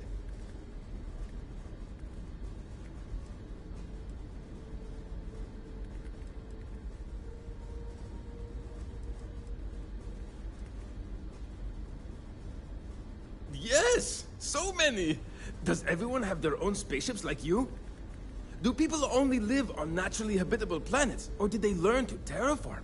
Are we in contact with alien species? I have so many more, but I don't want to take up all your time.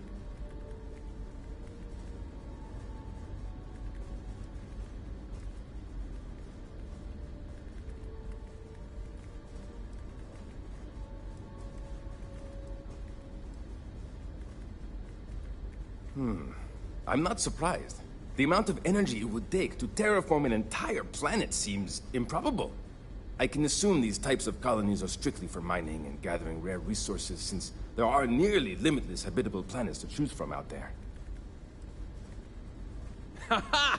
I knew it! Incredible! Amazing! Simply amazing! In our ancestors' time, only the very wealthy could afford to build ships. Even this ship was only possible by our families pulling together nearly all of their financial resources.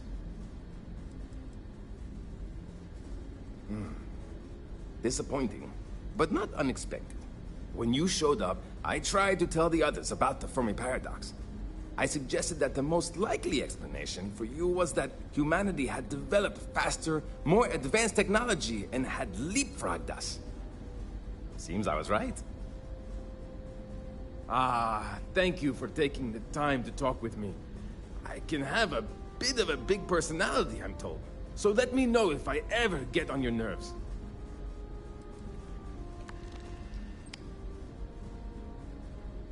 Many years ago, when I was a junior engineer, the reactor's computer burned out. The computer that controls the reactor's various regulators. I'll spare you the details, but when that happens, the ship and everyone on it is in danger of turning into a mess of hot slag. I had to jury-rig parts from old media devices to prevent a meltdown. And that's how I became the boss around here. Some may say I'm a master of keeping things together with nothing but duct tape and bubblegum. Well, if we had any gum left. Pretty sure that ran out 100 years ago. When I'm not dealing with catastrophic engine failures, I manage the other engineers. We maintain all the machinery, computers, you name it. We keep the life support on, and the ship flying.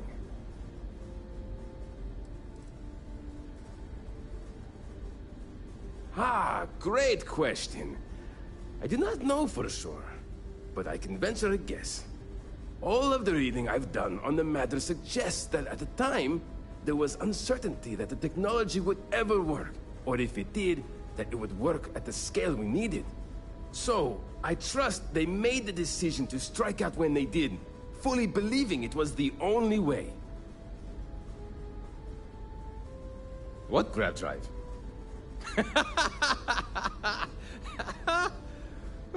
Just joking with you. The Paradiso engineers filled me in. Okay, let's see what we need to do. All right. This will be fun. And hopefully there will be no explosions in the process.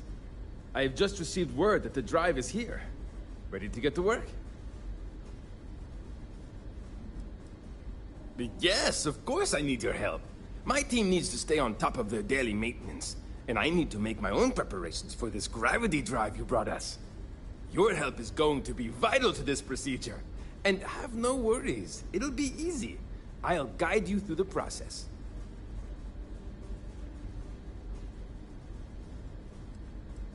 Great, great, great! There are 3 preparations I need you to help me make while I set things up on my end. First thing I need you to do is reroute the power from the port turbo pump to the auxiliary cryogenic radiator. Then, turn the plasma runoff inhibitor function to 5%. Last, you'll need to decouple the magnetic flange pipe enclosures from the auxiliary module assembly. Got it? Let's hop to it!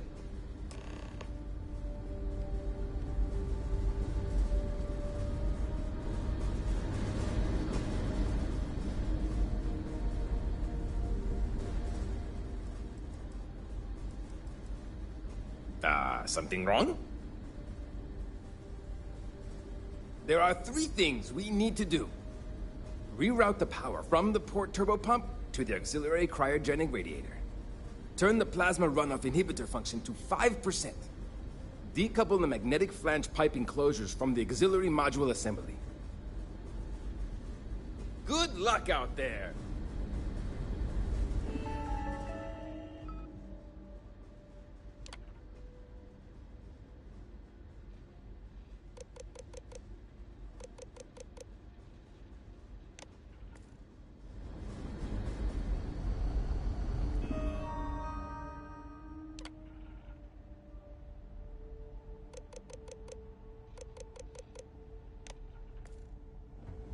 There's so much more to learn about now.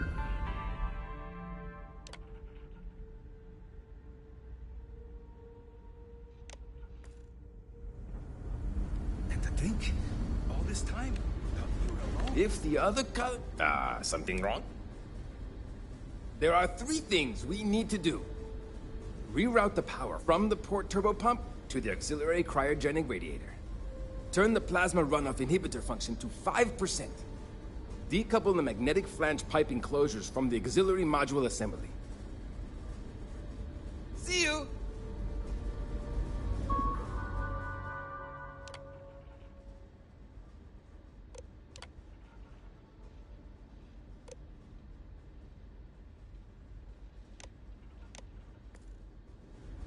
Keeping a 200-year-old?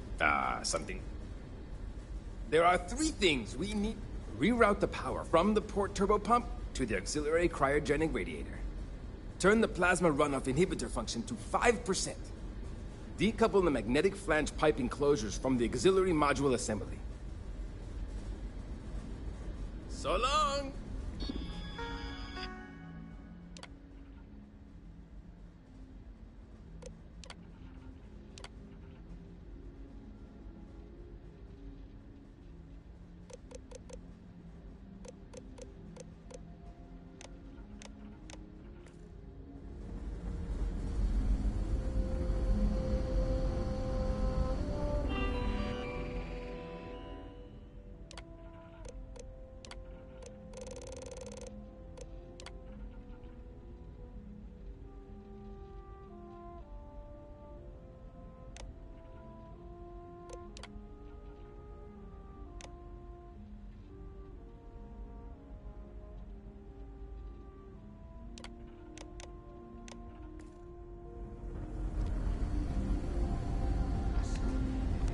I can't tell you.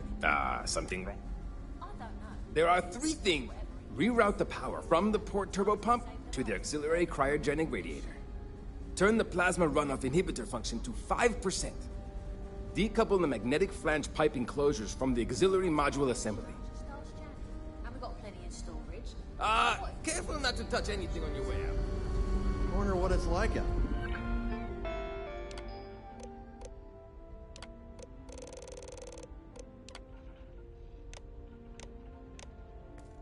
There, beyond our little community. Not as hard.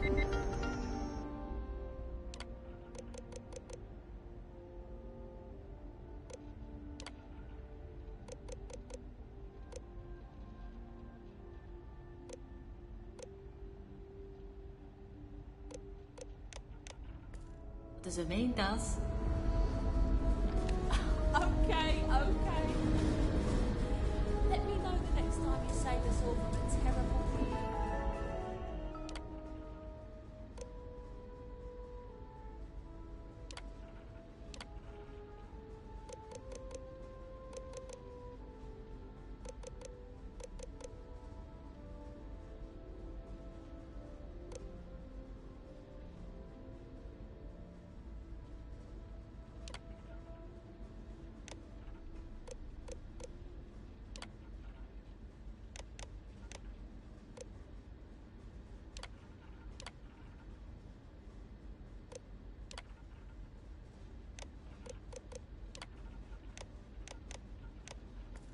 Laundry accident, and I'll give you one of my extra potatoes.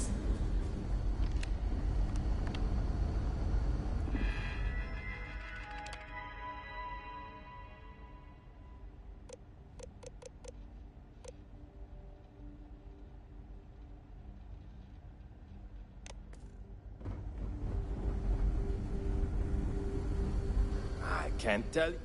Something wrong?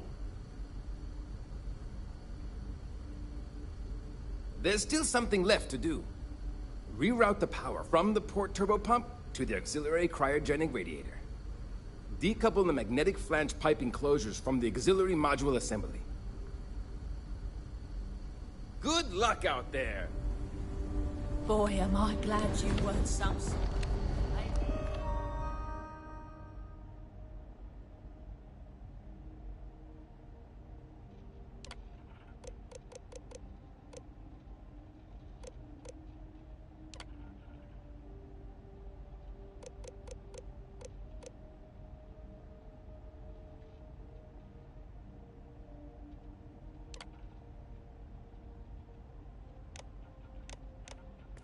alien or something.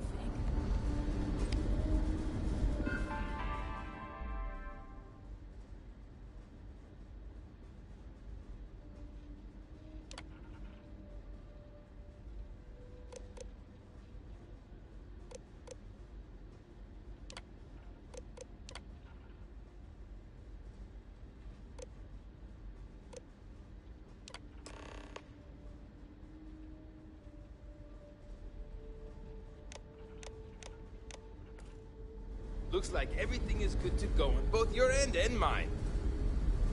Can you go inform the captain while they're finishing the installation? Thanks.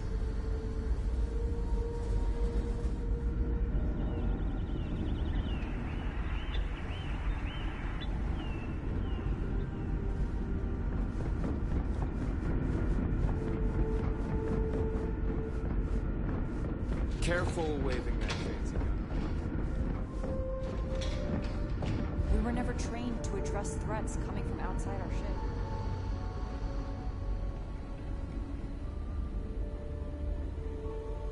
Now that you're here, I can finally give my crew a chance at a new life. We didn't believe anyone would be out here, but I'm glad for it. Well, it would appear we have the means to go nearly anywhere now, thanks to you. The engineers even upgraded our communications equipment so we can speak with passing ships. Turns out it was a pretty easy fix. Thank you again for all you've done. We don't yet know, but we did receive a star map from the Paradiso engineers. I suppose we'll just chart a course for other suitable habitable worlds until we find one that matches the quality of Paradiso. Purima 2 here. Without you, we'd most likely be stuck. But you went above and beyond. I'll make sure people tell tales of your generosity for as long as our society lives. I don't know if we can ever fully repay you. Thank you again.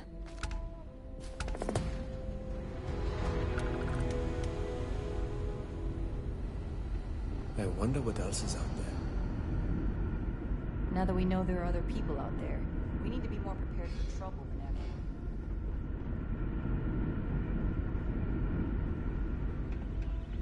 You're lucky we're under orders not to escort you right on this ship.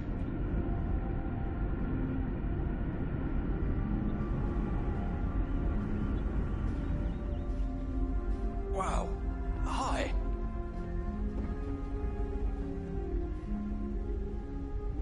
Hi there. We've had to do our fair share of recycling on the Constant. Not exactly a lot of places to get new goods. Oh, hey! I've been hearing a lot about you.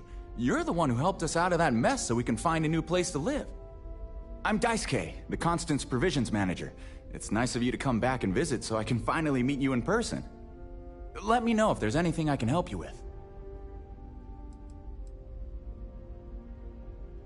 We sometimes dock with trade vessels and supply depots along the way.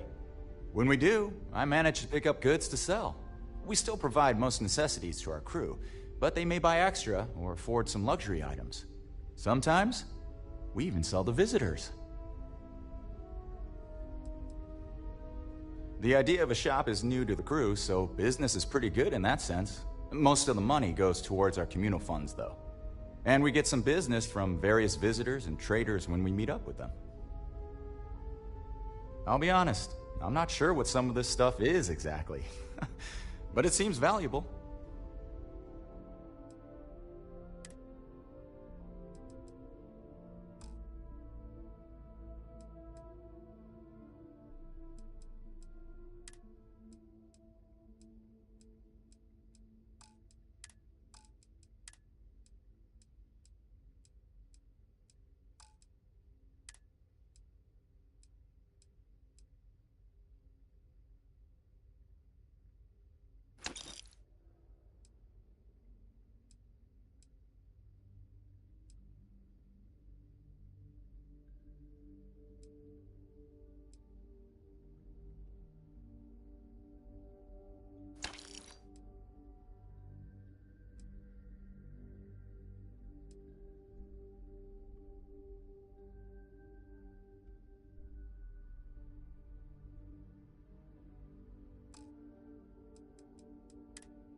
Take care. Hey. Hey, maybe you could help out Abe. He's been talking about needing someone with a ship.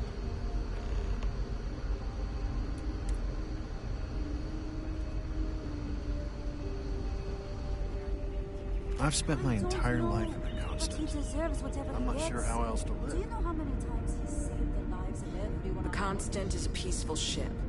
Don't change that.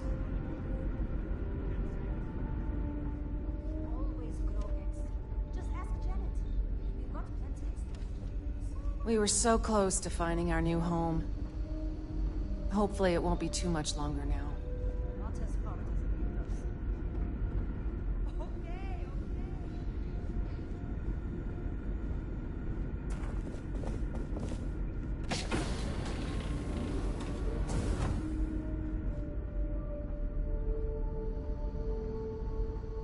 Hi. Hello. Oh, hi! Hello! You're the alien. Sorry, old habit. Let me start over. You're the person who helped us with our little dilemma, aren't you? It's fine! I'm just a bundle of nerves still. Things haven't changed too much since we decided to look for a new planet to call home. People still come to me with their problems and concerns. Abe, when are we gonna get there? Abe, can we find a planet with animals? Abe, I'm sick of this ship and want to be anywhere but here, and so on and so forth. It's fine, it's my job, but it's stressful, and I'm already a pretty anxious guy to begin with. Just ask my husband. Sorry, yeah. Deep breath, here we go. I'm Abe Levitz. Abe Levitz, cabin manager on board the ship, so I'm happy to help you with anything you need during your stay with us. I'm happy to schmooze with you anytime. Ah, glad you asked. I coordinate cabin maintenance, plan activities, even help settle domestic disputes. It's a demanding job, but in short, I'm here to keep people happy. I try to keep both the kids and adults entertained. Scavenger hunts, sing-alongs, fun little art projects, you name it. We also have regular media nights where our historian, Julia Yang, screens old movies, plays music, and exposes us to other Earth media.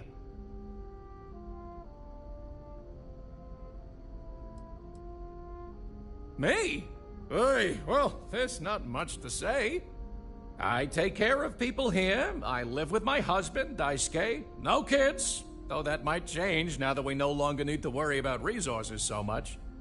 Instead, I get to spend time with everyone and their families here. They call me their bubby because I'm like the grandmother they never had. I may have had something to do with that nickname.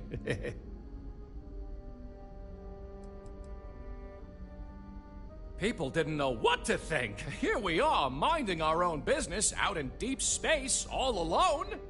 Then we hear some sort of garbled transmissions on the radio, real screechy, real inhuman sounding stuff. Then you show up? People had all sorts of fakakta theories, aliens, time travelers, you name it. We watch a lot of old movies, so... Anyway, it spooked the bejesus out of us because we were expecting to find nobody. Oh? Oh, you must mean the Yiddish. It's an old family tradition.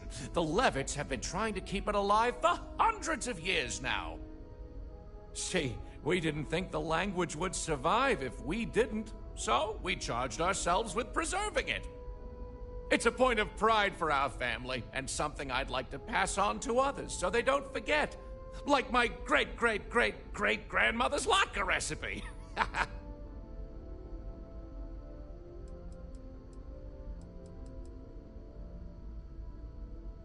Oh, you heard? I was just kvetching to myself. Mostly I just need to find someone with a ship, but... You're someone with a ship, aren't you? I'll save you the spiel, but ever since we found out that people exist out there, the crew's been asking me if we could track down possible relatives.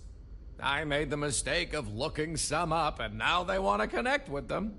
Now, I'm not gonna ask you to schlep anyone back and forth, but could you deliver these messages for us to connect our crew with their relatives?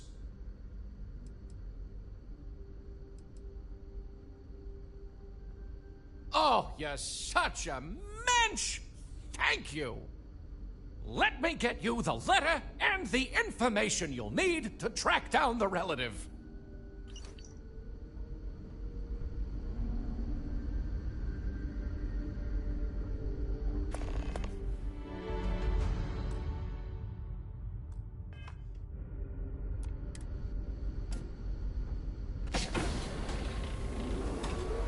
These are exciting times. It definitely takes a special type of person to live their entire life, birth to death, aboard a single ship traveling through space.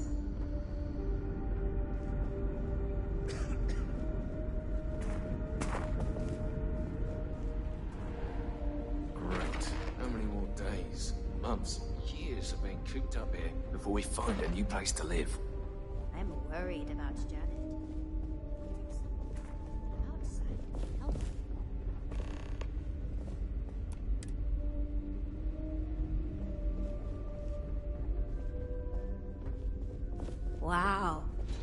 heard about you, but... Oh, here you are. Never seen a ship like yours before. Then again, I haven't seen any ships before.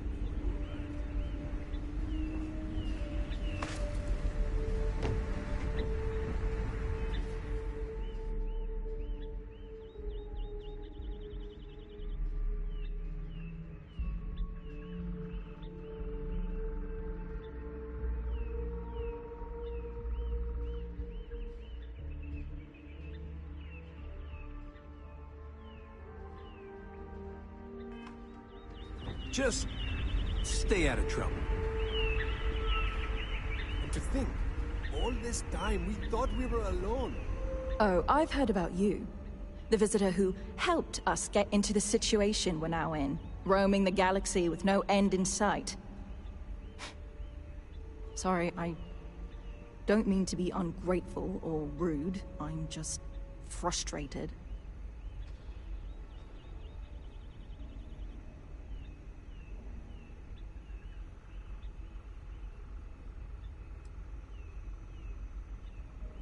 Certainly not what I want to do.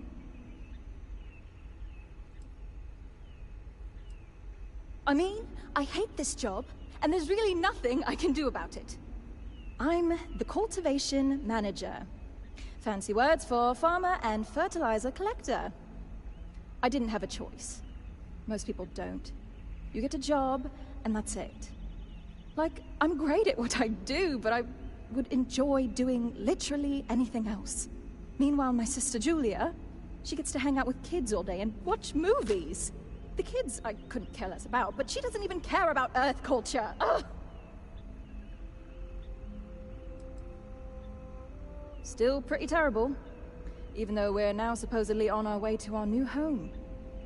I'm still stuck here with the same people and the same job, day in and day out.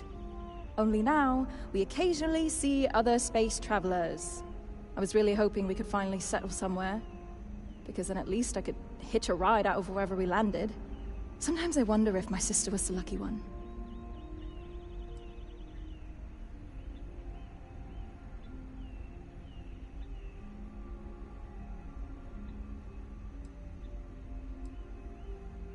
Maybe so.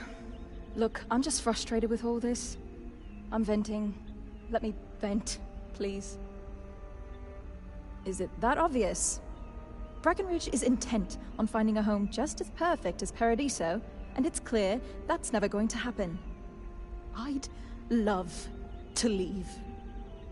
But outside of you and the occasional passing trade ships we make contact with, there aren't any ways off this ship. And besides, Breckenridge forbids it. I've tried. She insists we stay together for the sake of the community. I'm stuck here.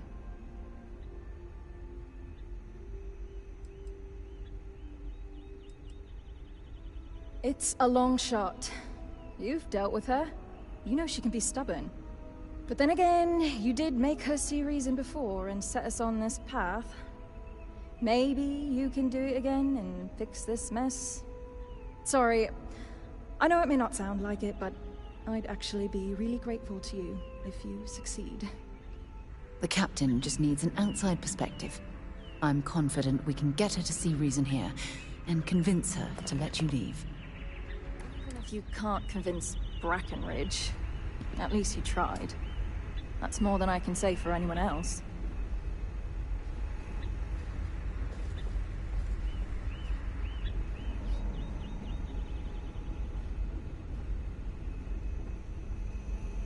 Sure is nice to know there are other people out there. Hydroponics, of course. This must be how the colony ship kept itself fed over all these years in space.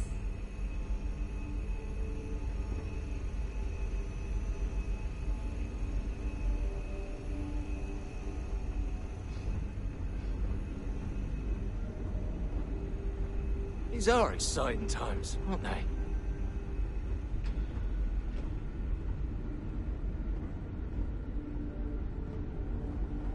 You're lucky we're under orders not to escort you right off this ship.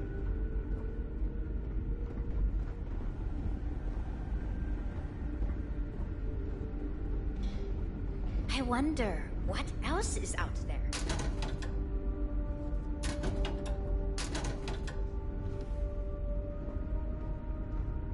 We were so close to finding our new home. Hopefully it won't be too much longer now. Wow. Hi.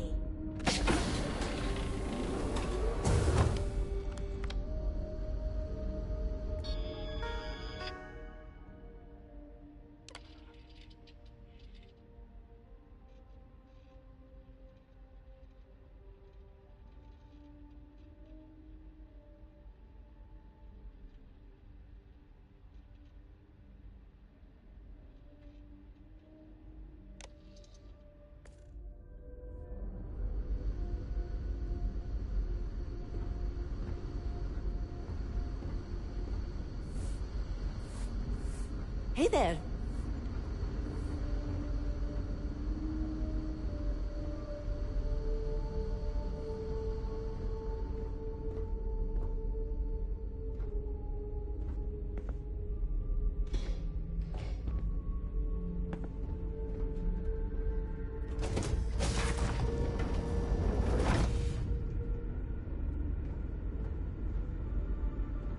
Obstetrics and other medical procedures. I also help train the next generation of doctors.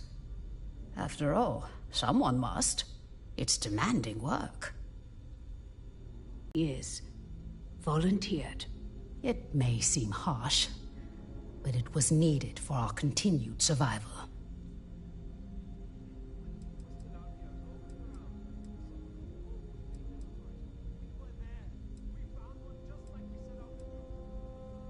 I certainly hope so, too. It shouldn't. I should certainly hope that it doesn't.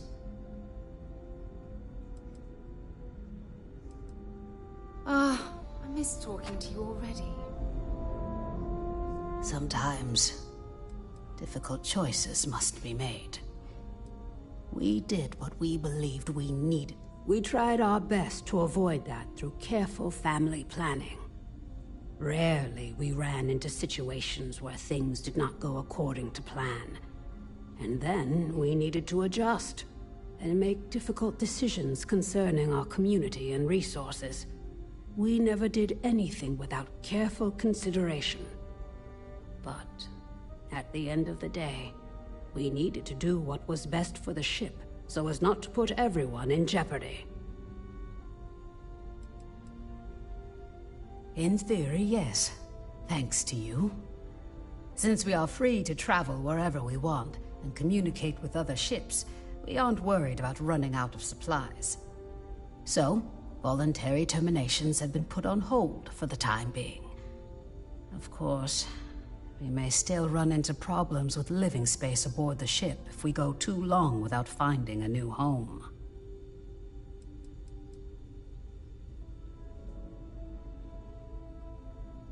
Take care of yourself out there.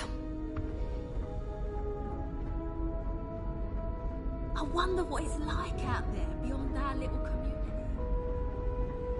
Boy, am I glad you weren't some sort of alien or something.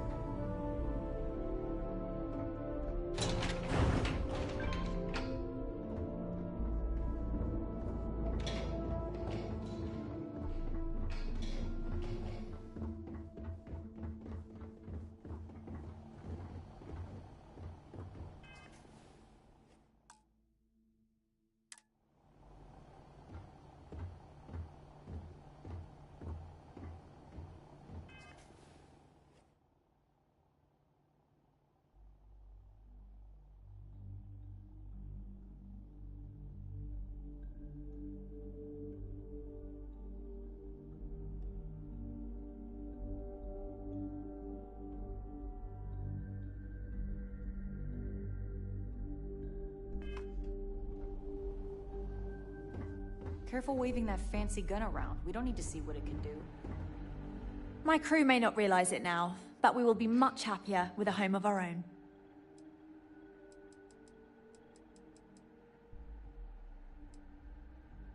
Goodness, I'm not sure yet. We'll need to study our new star map. Then, well, I suppose we'll venture forth and try to find the perfect new home for us. It may take some time, but I'm confident we'll find something. And when we do, we'll find a shuttle to take us planetside. Thanks again for your help.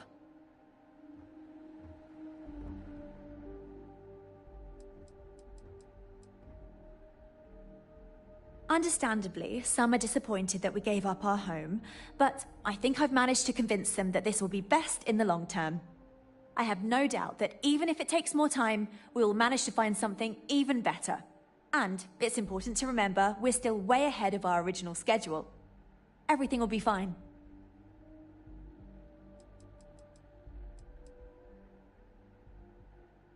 That's a good question, but I firmly believe that establishing our own home is what our ancestors would want for us. I think that we will assimilate to some degree, particularly when it comes to trade and exchange of ideas.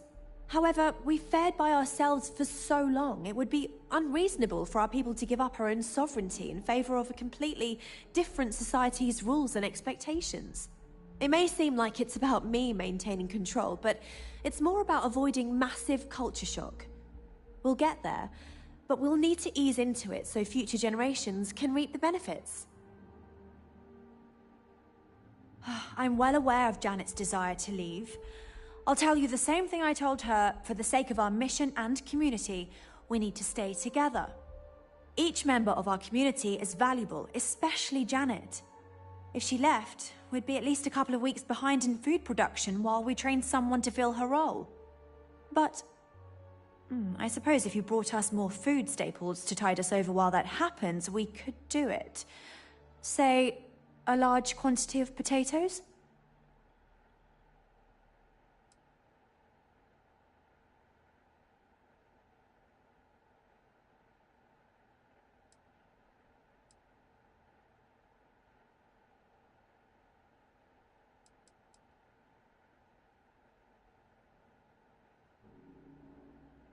I'll be the judge of that.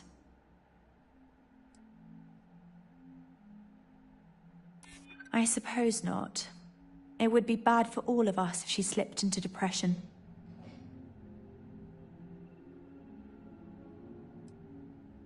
It's not a definite no. I just need to think about it some more. I'm glad you understand the position I'm in here.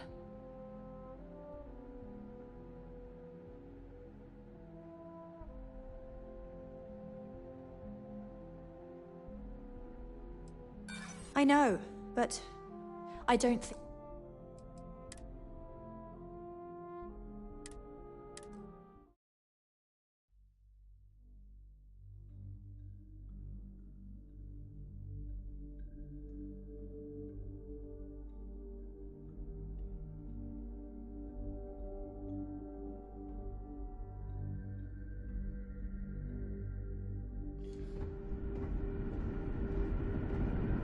My crew may not realize it now, but we will be goodness, it may take some... Well, hello, sunshine. That planet was not right for us. I'm well aware. Each member of our... But... I'll be the judge of that.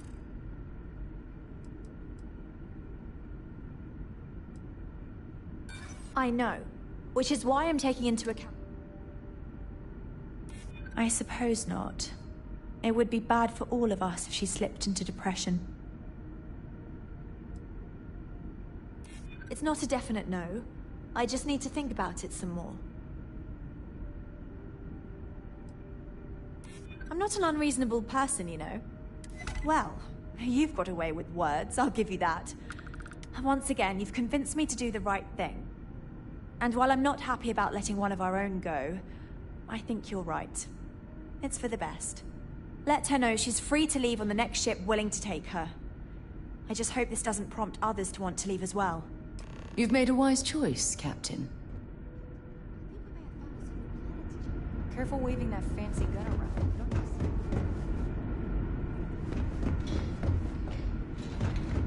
The Constant is a peaceful ship. Don't change that.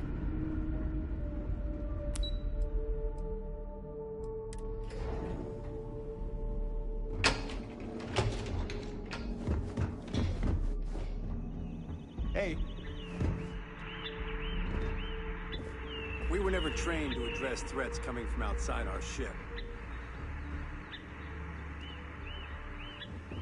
You seem It'll be a miracle if you can get through to Wait, for real? How? I thought I was going to have to escape on my own somehow, but if she's given me her blessing, that's even better.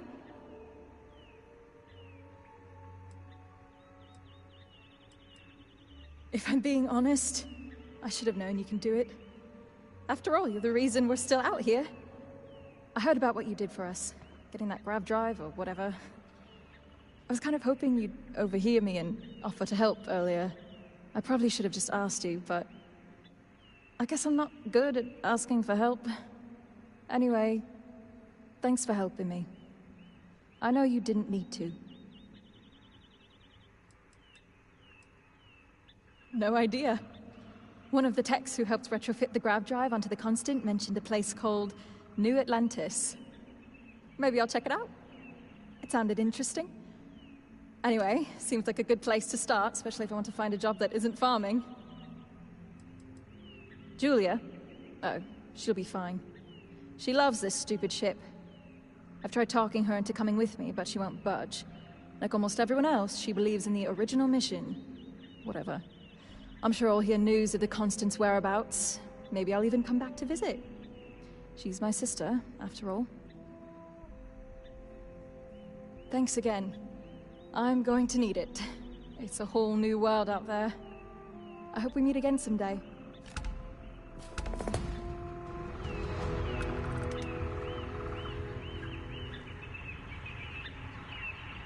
I'm here for you, my love. You aren't simply my partner for life. You're my soulmate. We were meant to be together. If it keeps us close, then I'll gladly say those words every time you ask.